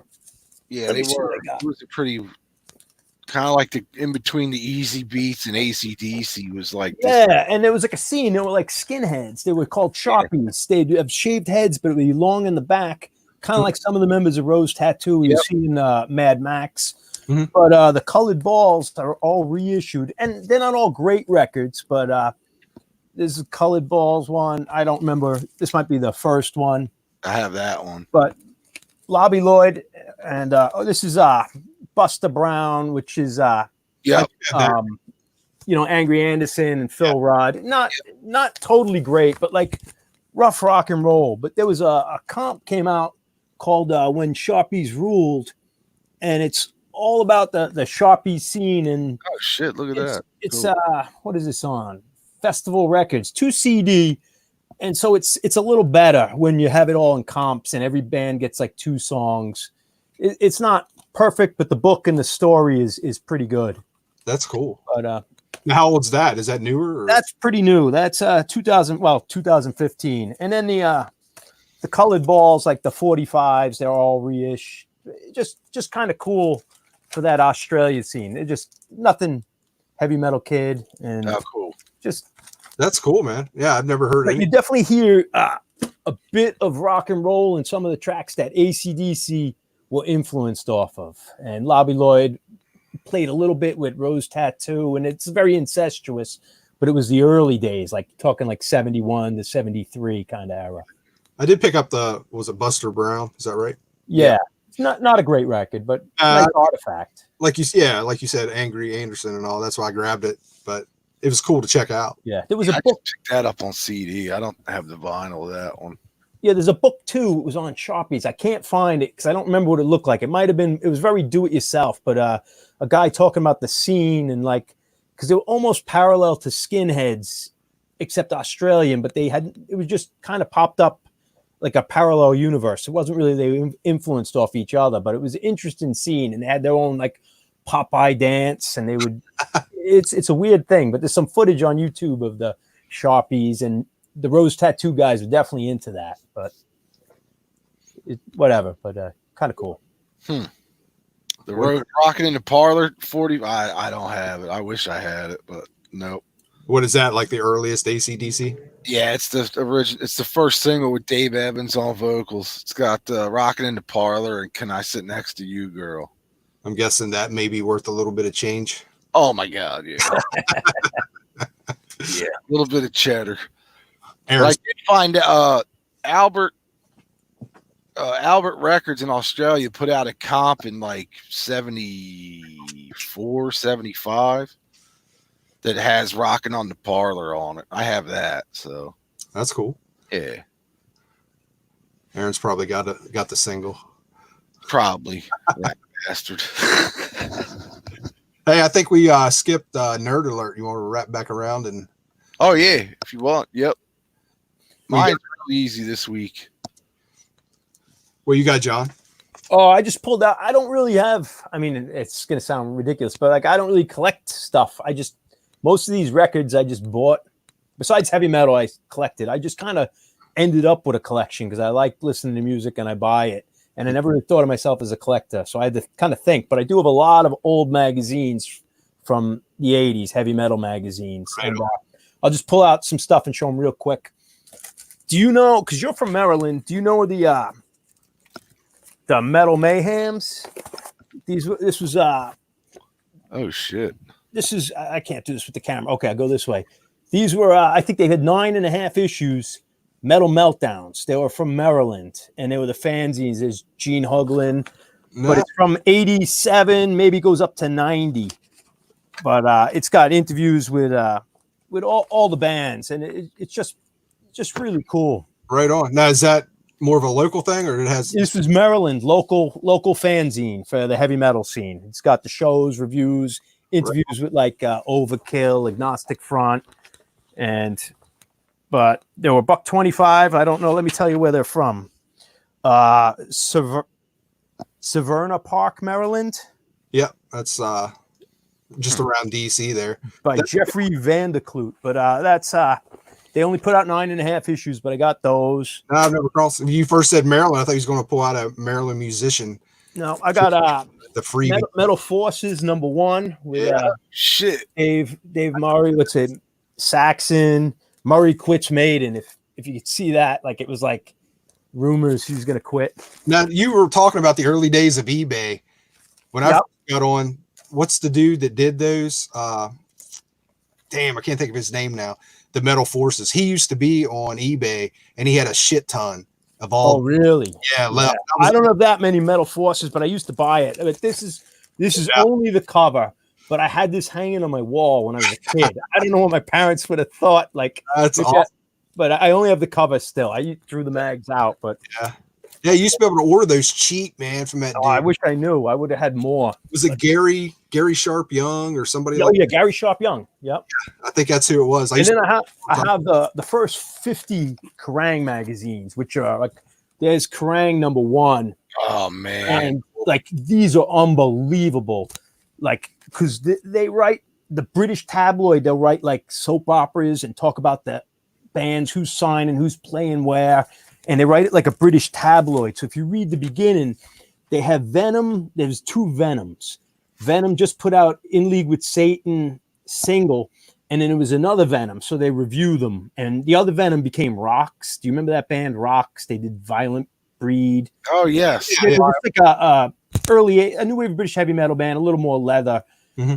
But so they made a feud between them because then the next issue, like he's like, Kronos is like, what is this other Venom? And the Rocks Venom saying, we played our first show and all these big metalheads came and they were shouting In League with Satan. Like, that's awesome. And I think in the 3rd issue, like Kronos is threatening them. I'm going to kick that Venom's ass. We own the name. And then like issue #5, Venom is now known as Rocks. But it is just so much shit like that. Like, that's underground stuff it's just lost to history, like things about Biff Byford but to have the first 50 is just the ins and outs of UFO and just awesome. It's so cool. But, those are cool because you're looking at it when it was happening, not in the rearview mirror, you know. Yeah. That's why I like classic rock and what's the other one I like? Planet Rock. Yeah.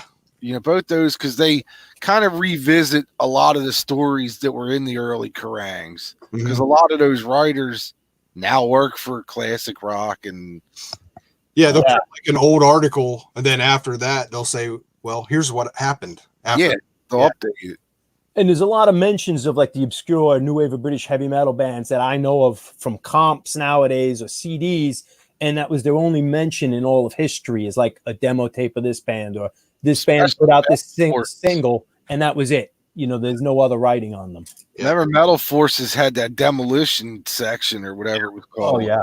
And that thing was always like 10 pages, 12 pages, you know, like with 3 or 4 bands on each page. It was amazing. Month after month that you would read all these bands that you were like, go broke sending $5 for the demo tape for. Yeah.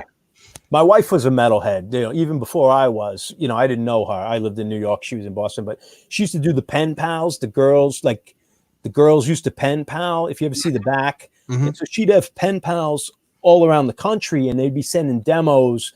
She'd hear all the tape trading, and she'd hear all the bands. That's before awesome. They made it to East Coast. And you guys still have any of those tapes laying around? No. A lot of them were mixed tapes. Like they weren't trading demos. It was the girls would make tapes of like 5 songs of these bands in our scene and dub it and then send it along. Right. It wasn't like band tape trading. It was the girls' version. Yeah. But so she saw Hanoi Rocks, I think in 84 or whenever. Like she saw a lot of early shows. She was allowed to go out when she was younger. But so she knew these bands when they were really obscure on the East Coast, you know. That's killer. Man, I think George and I are both the same way. We both have shit ton of old magazines, man. We could probably do a whole show just on. I mean, I have boxes of them. I love them. Yeah, I do too. And they're heavy as fuck to move. Yeah, I don't know what's worse, a box of magazines or a box of records. No doubt. But like this week or this past month, I've been going through old shit, you know, and just like, wow, I forgot about this article or read something. Yeah. That I didn't read the first time for some reason, but yeah, I moved 2 years ago and I threw out boxes and boxes of magazines, like stuff I didn't want, you know, nothing too valuable, like guitar player magazines from the 80s, like Mojo magazines from, you know, the early 2000s or late, no, whatever. Just like get rid of them. And it was just too much. Yeah, there comes a time when it's like I went through and got rid of most of like my classic rocks and Mojo and all that kind of stuff. And just all these like just odd and end magazines you get in the 90s. And I didn't get. I still have every classic rock. Do you? I do. That's the only one. That's the only music one I keep. Yeah. Oh no, that's a lie. I keep Planet Rock. Yeah, that's just too fucking cool. It's such a good magazine. Are you still getting rock candy? No. Really? Well, it's like $17 at the shop at the Barnes and Noble, and it's like it's all old articles and stuff. You know what I mean? For the most part, and it's like I don't know. It's laid out great. I think it's a good magazine. I just can't fathom spending $17 on a magazine. That's the only two I'm getting now is Planet Rock and Rock Candy. Yeah. Corey mentioned Metal Shop. The magazine? Yeah, the magazine or the radio show. Yeah, I still got to get some Metal Shops together for Corey. Did you guys have Metal Shop on the radio with Charlie Kendall? No, we had me and Ed Green. That was probably local, right? Yeah. Yeah. Yeah, we had in New York, we had a really good local metal shop on Sunday nights. Mm-hmm. And that's where I learned most of my stuff. And we'd listen to, I think it was like 12 to 2 in the morning. But we had the metal shop, the syndicated one on like Saturdays at maybe 7 or something. I wouldn't always listen, but I was a little ahead of it when they're playing Dokken and Dio. I was, into Slayer or whatever. But I remember you have them. I still have a chunk of those on vinyl, the metal shops. And I know you do. Yeah, that was one of the reasons also I got on eBay because, man, I was picking them up like crazy. And now I remember you telling me that, yeah. What blew my mind, like, I didn't know. I was a kid listening to the radio. I didn't know, they got them on vinyl at the radio station. Then I didn't know, I mean, when I found out, I was like, God, they got to still be out there. Then I started finding them on eBay and was like, fuck yeah. So they were rolling in then. Yeah, I had a local record shop that this girl had them and she was putting them out periodically and I was grabbing them for like $5 a piece, $3. Like no one wanted them. Exactly. Yeah. No one wanted them. You couldn't give them away, Yeah, because I used to be able to get them for, like you said, $5-10 on eBay. The last time I looked, probably 5 or 6 years ago, they were like 60, 70, $80. Yeah. Jesus. Yeah, it's too crazy. Yeah, ours was the local one, so I taped it every week. I had boxes of cassettes from Metal Shop back Still have them? Oh, yeah. Hell yeah, man. Oh, I wish I had mine because I used to love the concert reports. We'd listen to hear like the upcoming shows. Like even when I was too young to go to them, I still wanted to hear them and write them down and know who was coming. Right.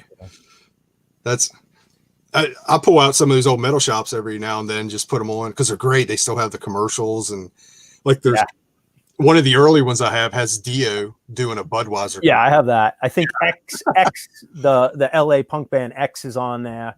Maybe the Blasters, if you remember that band, they do one. There's a couple other like celebrity Budweiser commercials. Yeah. And then of course there would be a million commercials for join the army. Oh, the army, yep. Oh, cut your hair. It's like you might be going after the wrong people on this show, man. So what you got, George? I'm still reading the old Tales from the Crypt, but I've read the ones that I showed last week and the other batch that I ordered from Mile High Comics. They're still around. Remember Mile High? Yeah, man. Yeah, I just got a package with 4 new ones in it. Oh, that's cool. Love that old EC stuff, man. Yeah, and like I said, I've been trying to get all the 64 pages. So I picked these up. It's the ones I didn't have. I just because the other ones I had, I just gotten a lot, like 30 of them for I don't know, $30 or something. Right. So I'm just kind of trying to fill in the rest of them now. I love that one, the fucking skeleton crawling out of the well. Yeah. Yeah. Love that old horror stuff. And that. And what was that? 50s? Yeah. Imagine that in the 50s, man. Well, this is pre-code. Yeah. I mean, that's basically what brought the code about. Yeah. That's exactly what these and the old detective ones with the titties in them. So I got those, and then I ordered like whatever, because I showed you these 3 last week. These 3 Tales from the Crypt. Mm-hmm. So I ordered whatever I was missing from these, which is like another 3 issues. But right on. These are all like $1 a piece. They're not really worth that much because they're all reprints, you know, from 90. I still can't believe they're 30 years old already. These reprints. Stuff's awesome. And then I dug out we were talking about magazines. I dug out my box of Alter Egos. Oh, that's cool. And I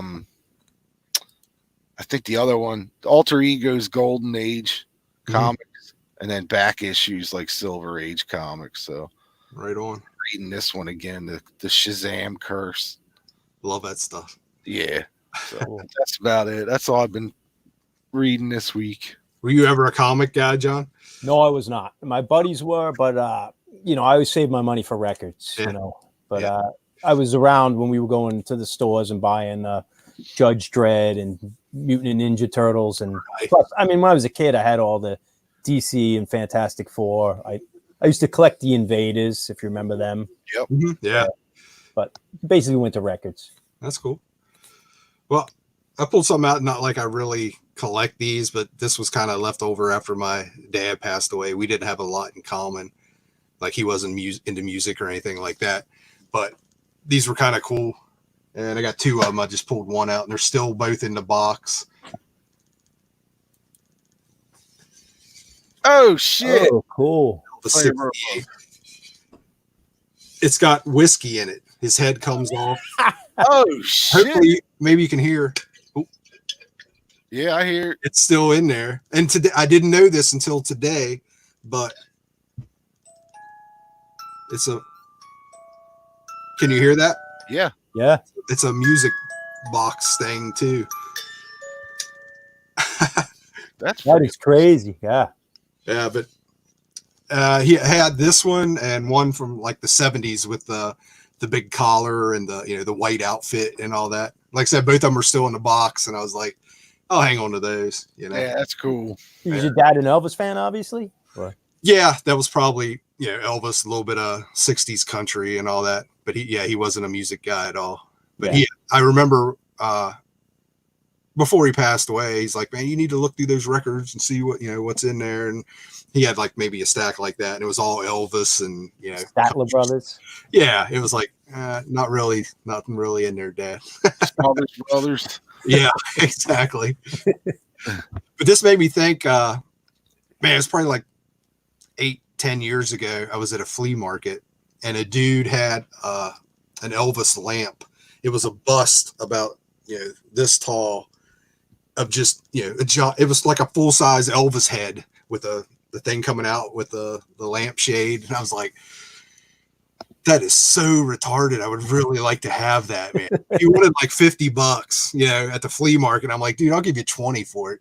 He's like, no, can't do that. I said, 25 is the highest I'll go, and he wouldn't do it. But I look back on it, it's like, it's just so ridiculous. It would look good in my music room. Yeah. If it was a Burt Reynolds head, I would take it. What's that? If it was a Burt Reynolds head, that'd be better. Yeah. Did it have the blue collar? I can't remember. I took a picture of it. I still have a picture on the computer somewhere. My mother had one. A bra of Elvis that had a blue collar sticking up. Oh my God. I got it for her as a gag gift, but we had it around for years. And I think she just got rid of it like within the last 5 years. Really? I mean, she had it when I was probably 12 years old. Dude, was it heavy? Like this one was like it was like a piece of one or something of China. Yeah. I should have grabbed that thing. It was so bad. Like I could see somebody be like, yeah, we're gonna put this right in the centerpiece of the dining room table. Yeah. Fucking weirdos. God, you remember how big Elvis was? like when we were kids. I mean, I still remember the day he died. And yeah. Nuts. You know what's weird now? It's like he's not much now. It's time. Yeah, time has passed. I mean, I don't know about you guys at the shop, George, but what do you sell Elvis records for? Do you even take Elvis records in? Well, I mean, we do for the collector's part. We only take first pressings in, for the collector guys. But I mean, we'll take, if it's in good shape, we'll take Elvis, but we'll sell it for cheap. Right. But I've probably seen 3 or 4 times a record store turn down somebody that brought in a bunch of Elvis. And every time the person brought it in, you could just see they just were deflated. Like, yeah, really? It's Elvis. You know what I mean? But the guys are like, look, I'm being serious. I can give you $10 for these 50 Elvis records. That's about it. Elvis ain't the Beatles, man. Yeah. It's weird because I think as people got older, that were fans of his, they kind of went away from him a little bit. And I think musician-wise, over time, people that were kids that became musicians at that era look back on Elvis and go, well, he didn't really fucking play or write anything. Yeah. I mean, he might have wrote here and there, but I guess, but he was just doing cover tunes, for the most part. I mean, I know a lot of artists back then were. A lot of those kind of guys were doing other people's music, but yeah. I think that has a lot to do with it, that he was not a songwriter, so he didn't have anything out there that was just, amazing or worth anything that would still be listened to, like the Beatles. I mean, well, let me ask you: do you think there will come a time for them too? No, I really don't. I think just because there's so many different types of people like the Beatles, where it's not like, I don't know how to explain it, but like metalheads, and they like back when we were kids, we were like metalheads. That's it. We would just listen to metal and shit. And I think if people that were young that listened to Elvis like that grew out of him. I think I got a different take on Elvis, but I'll just keep it to myself. I think Elvis is everything. I think his legacy is rock and roll. Like, the guy's fantastic. If you see 50s footage of him, or just listen to his performance on like the first. I'm not taking anything away. I know you're not, but like what he did, this movement, like energy and inflections on his voice is just unheard of. And everything you say is absolutely true. His legacy is going to be what his legacy is, but I think he is so important to everything. And I don't know if songwriting even comes into play with Elvis, because he could do Mary Had a Little Lamb in 1955, and you couldn't do that. No one else could do it. It's not really about songwriting so much as its performance and, look. And, it's like the Ramones in a way. Like, it's the Ramones, the power, the catchy hooks. It's not necessarily the songwriting. It's just the imagery or Motorhead coming at you like a bulldozer. It's not like that for sure. Yeah. Lemmy's a great songwriter, but really it's not the songwriting we listen to when we're at Motorhead. It's just, this is the sound hit me in the face. Like Drino knows, one of my favorite performances of all time is Elvis's 68 comeback. I was getting ready to say I do like that era. And I like, wasn't there a time when like he was in Memphis or whatever, Stax or something? Yeah. Some of those recordings out of there was very cool. Yeah. I just think, I totally see what you're saying with the imagery and the just the outrageousness of some of the outfits in the 70s, but he was a bad motherfucker back in the day. Like nobody could. I'm only talking the 50s. I'm only talking 54 to 57. And like watch that footage and watch his voice and how he's interpreting these songs. It's unbelievable. Like the hiccups, the speed, the gyrations. It's really unbelievable if you compare him to any 50s pop artist, even Sinatra or Bing Crosby, whatever the biggest singers were.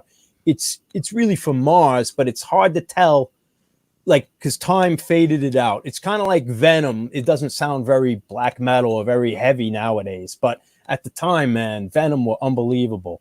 But it's hard to explain. But you look at some 56 footage of Elvis it's out of this world to me anyway. But I'm biased. I'm with you, headbanging Zulu. I'm not a Beatles guy either. No, you're not a Beatles. I have big time Elvis and the Beatles. Total respect. Get it. It's cool, but I'm just not a fan. But I do like the '68 comeback era, and like I said, that stuff he was doing like kind of a soul thing there. What I can't remember where it was at. I think it was Stax or somewhere like that. No, yeah, you're right. I just can't remember the era. I think it was like 71. Yeah, it may have been. Yeah. There. Now, having said that, they're so cheesy. I love Elvis movies. I'll watch them. I'll watch them too. Viva Las Vegas. Yeah, awesome. I love that stuff, man. I just think, like we were talking about, will he hold up today or even 20 years from now? Where will his? I agree with you, but I didn't want to sound like an argument. Everything you're saying is absolutely right. 20 years from now, my kids are not going to think of Elvis. I don't see my kids the same way. I don't see them knowing who Elvis is. Now my sons do because of me, and they both have Elvis in their collection. So I'm probably pretty good with my grandkids as far as that goes. But yeah, like people, you go. I even remember in the 80s, like, oh, who you like? And you go, oh, Elvis is cool. And they're like, oh, Costello. And you're like, what? You're like, who? Like. Now, see, I think the Beatles will go the same way. The Beatles are still going now because a couple were still alive. They're reissuing shit constantly. Nah, I totally disagree with that. I think 40 years from now, they'll be on the same level as Elvis. Nah. No way. So in the 70s, in the 70s, when Elvis passed away, you never thought, wow, Elvis was the biggest thing in the world, man. You never thought Elvis would go away, and Elvis is kind of going away. I didn't think of it. I didn't even think of it, though. I didn't think that. I mean, I never had it in my head that a thought of, is this guy ever going to go away musically or whatever? But I mean, I get what you're saying with the Beatles. Anybody, I mean, anybody after generations can disappear, but yeah, I don't know, man. The Beatles are just today. The Beatles are as big as today as they were in the '60s. I mean, they really are. Look at the downloads and all that stupid shit. I don't usually look at like that kind of stuff, but dude, it's a lot of it's Beatles stuff still to this day. Yeah, but it seems like they still pound that stuff out, man. There's something Beatles coming out, Well, every November, for Christmas. There's reissues and retrospect movies and books and the whole. Well, yeah, because now they're in that 50-year campaign. It's going to be interesting because nothing's really replaced the classic bands. If the Beatles, the Stones, Zeppelin, whereas like Elvis was replaced by the Beatles and then Zeppelin, but after a while, there's no one. If you think the White Stripes, they're replaced. I don't think bands replace anything. There's never going to be artists again like the Beatles or Elvis. Even Black Sabbath, or even even Metallica. There's not going to be artists like that. I think it lasted up until the mid '90s, early '90s, and everything since then has just been retread. And I don't know if that's because of my age or, No. But like we talked the other day, there's no rock stars anymore. The only rock star I think that's still around right now is Dave Grohl. Yeah. He's the last real, what we would have considered as kids rock stars. Who else is out there right now? As a rock star? Yeah. Nobody. I would say Jack White, maybe, but I don't know. I don't even know how big he is. I'm not sure.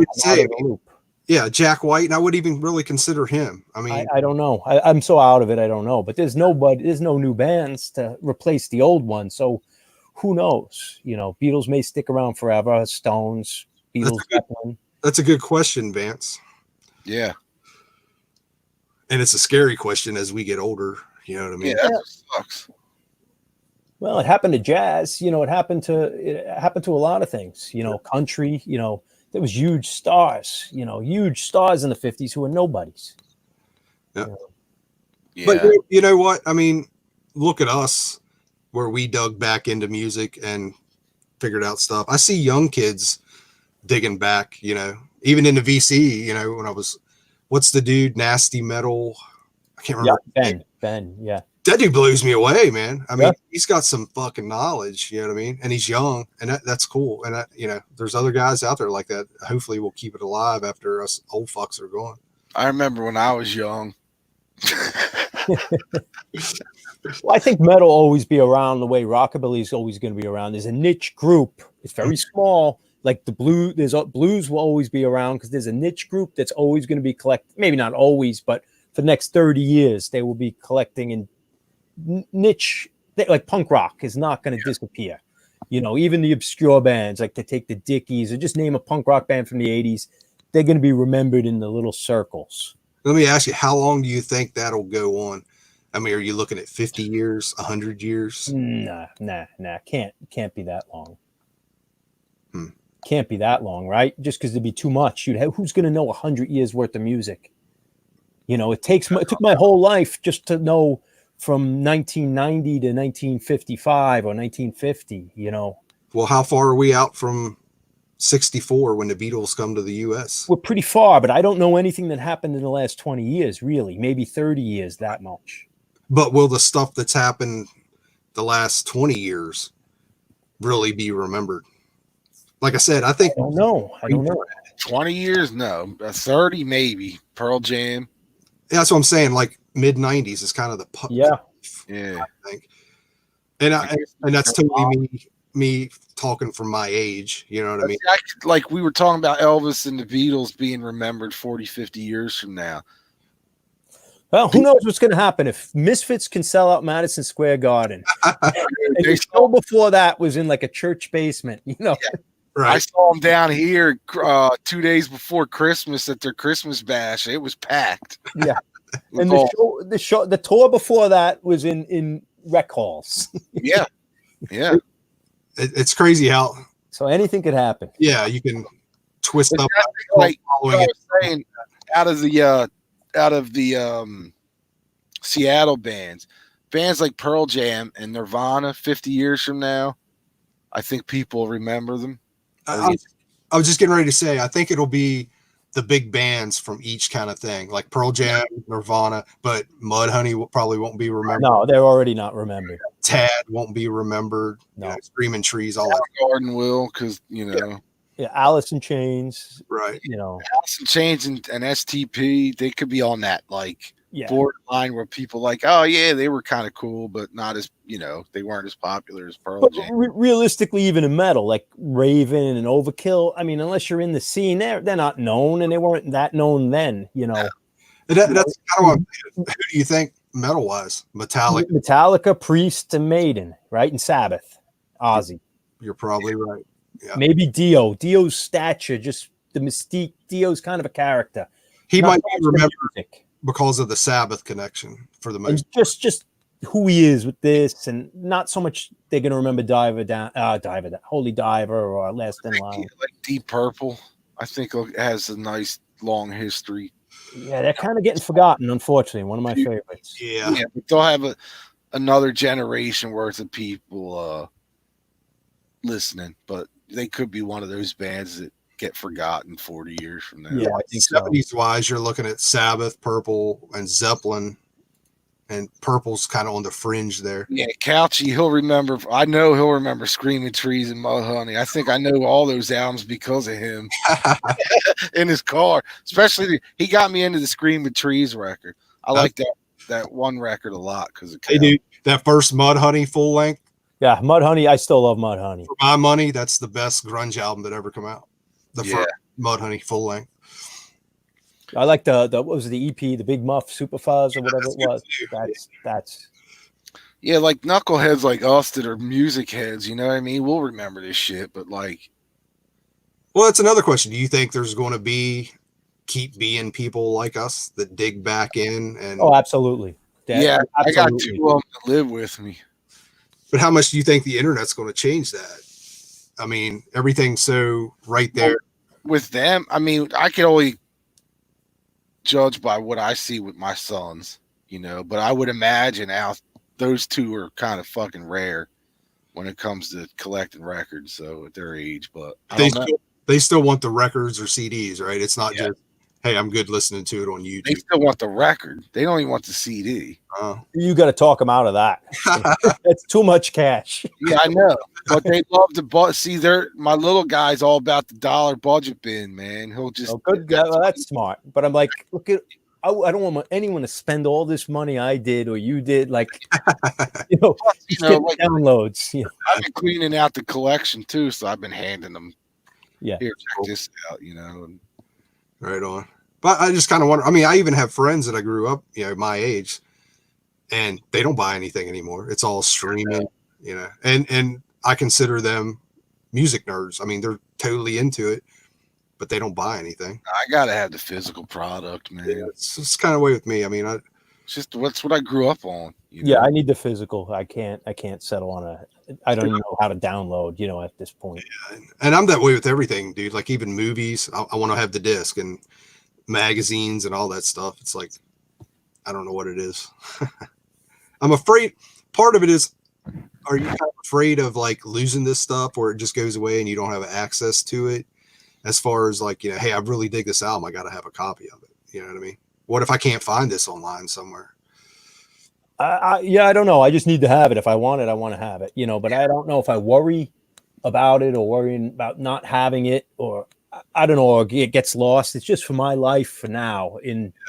If nobody remembers who Grim Reaper are, I'm not going to be sad. I don't know if it matters. See, I'm the opposite. It's kind of why this is kind of an interesting rabbit hole, because I think about this stuff. It's like, man, this music we're into, especially metal and all that, deserves to be remembered, and I hope it's not forgotten. You know what I mean? It's like, and maybe that pushes me a lot to buy some of this stuff. Yeah, but I listen on by myself, and usually, but especially before VC, I don't have anything to share it with besides tell my wife. My wife's got good taste, but really, it's a solitary hobby. So if I'm listening to this and nobody else knows about it, I don't know. Yeah.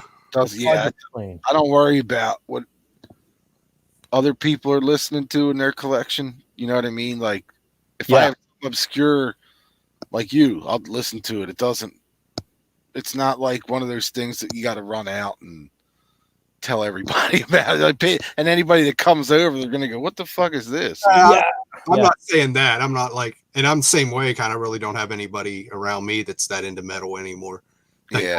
The BC and you guys. Yeah. But I'm not saying, it's almost like, maybe when I'm dead, something good will happen with all this stuff and it'll help keep it alive somehow. Yeah, I think it'll keep it alive. I mean, geez, look at what the internet did to these obscure, like new wave of British heavy metal bands and US metal bands. Like more people know about them. I don't, I'm not saying the kids are going to want to search for it, but now it's there to find. Yeah, true. Look how easier it was for me to get into blues because someone else did that, Mm-hmm. The original guys had to go knocking door to door looking for 78s. Right. Which are some crazy stories. Yeah. We have a dude, he lives in Maryland, Frederick, Maryland. Joe Buzzard. You ever heard of that dude? The 78 collector. Ooh. I have. There's actually a movie. Might even be able to find it on YouTube or somewhere about him. He has shit that nobody else has, and he stopped World War II. Anything after World War II is junk. Yeah, he's hardcore. And like he's old as dirt. And we actually ran into him.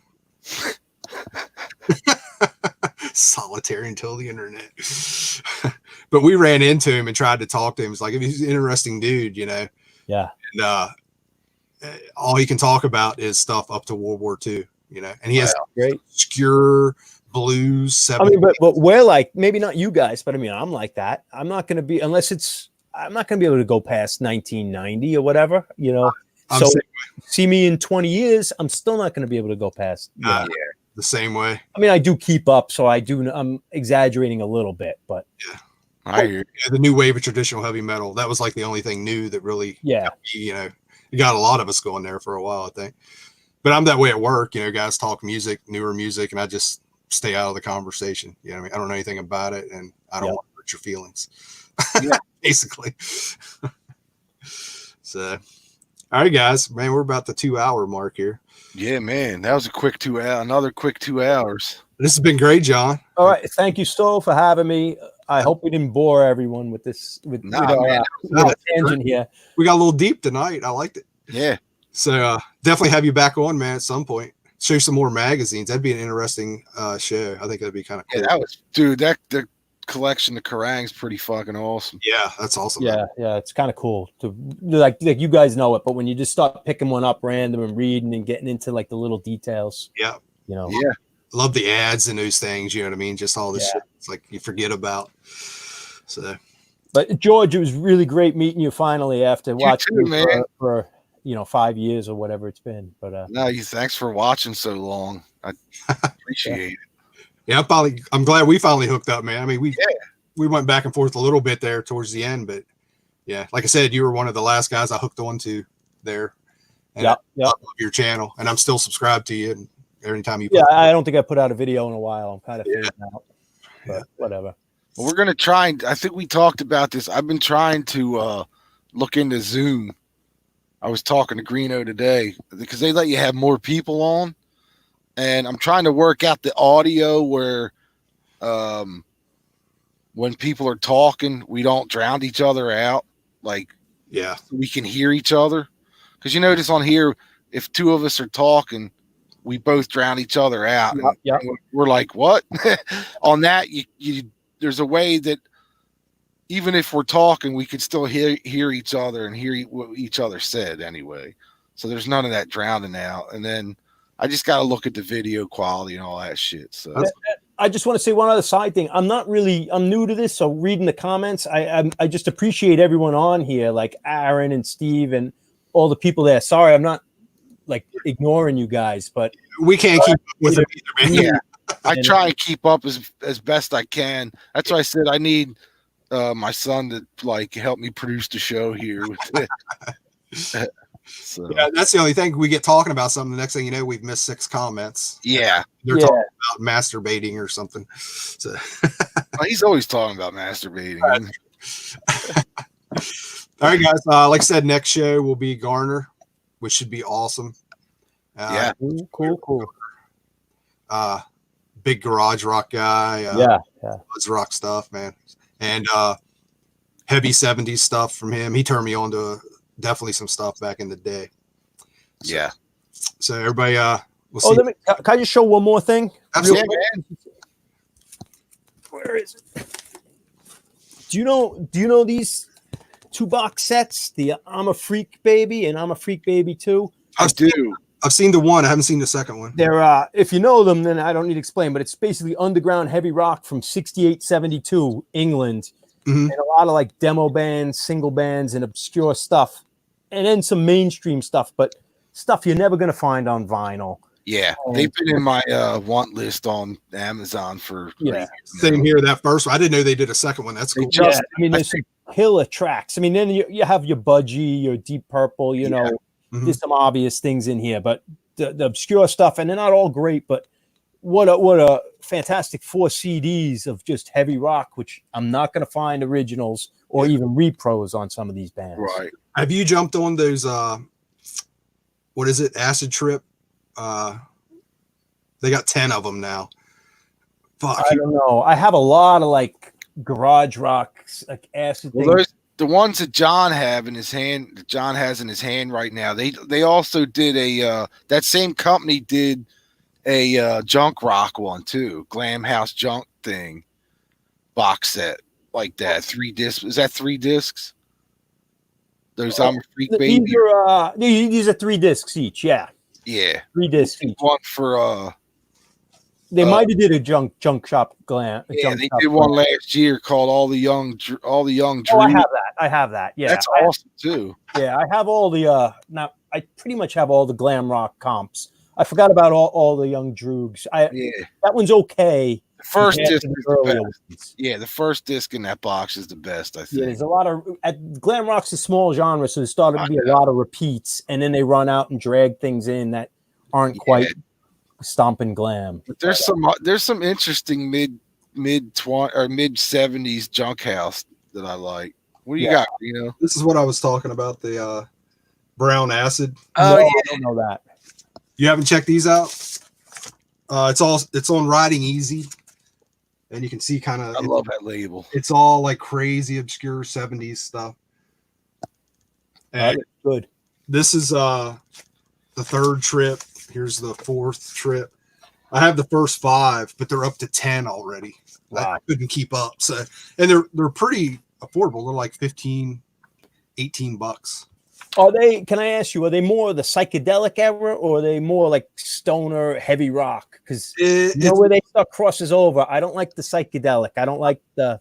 I'm not as much on that either. And these are kind of a mix. You have a little bit of both. So yeah, they're definitely worth checking out. I'm sure you could jump online.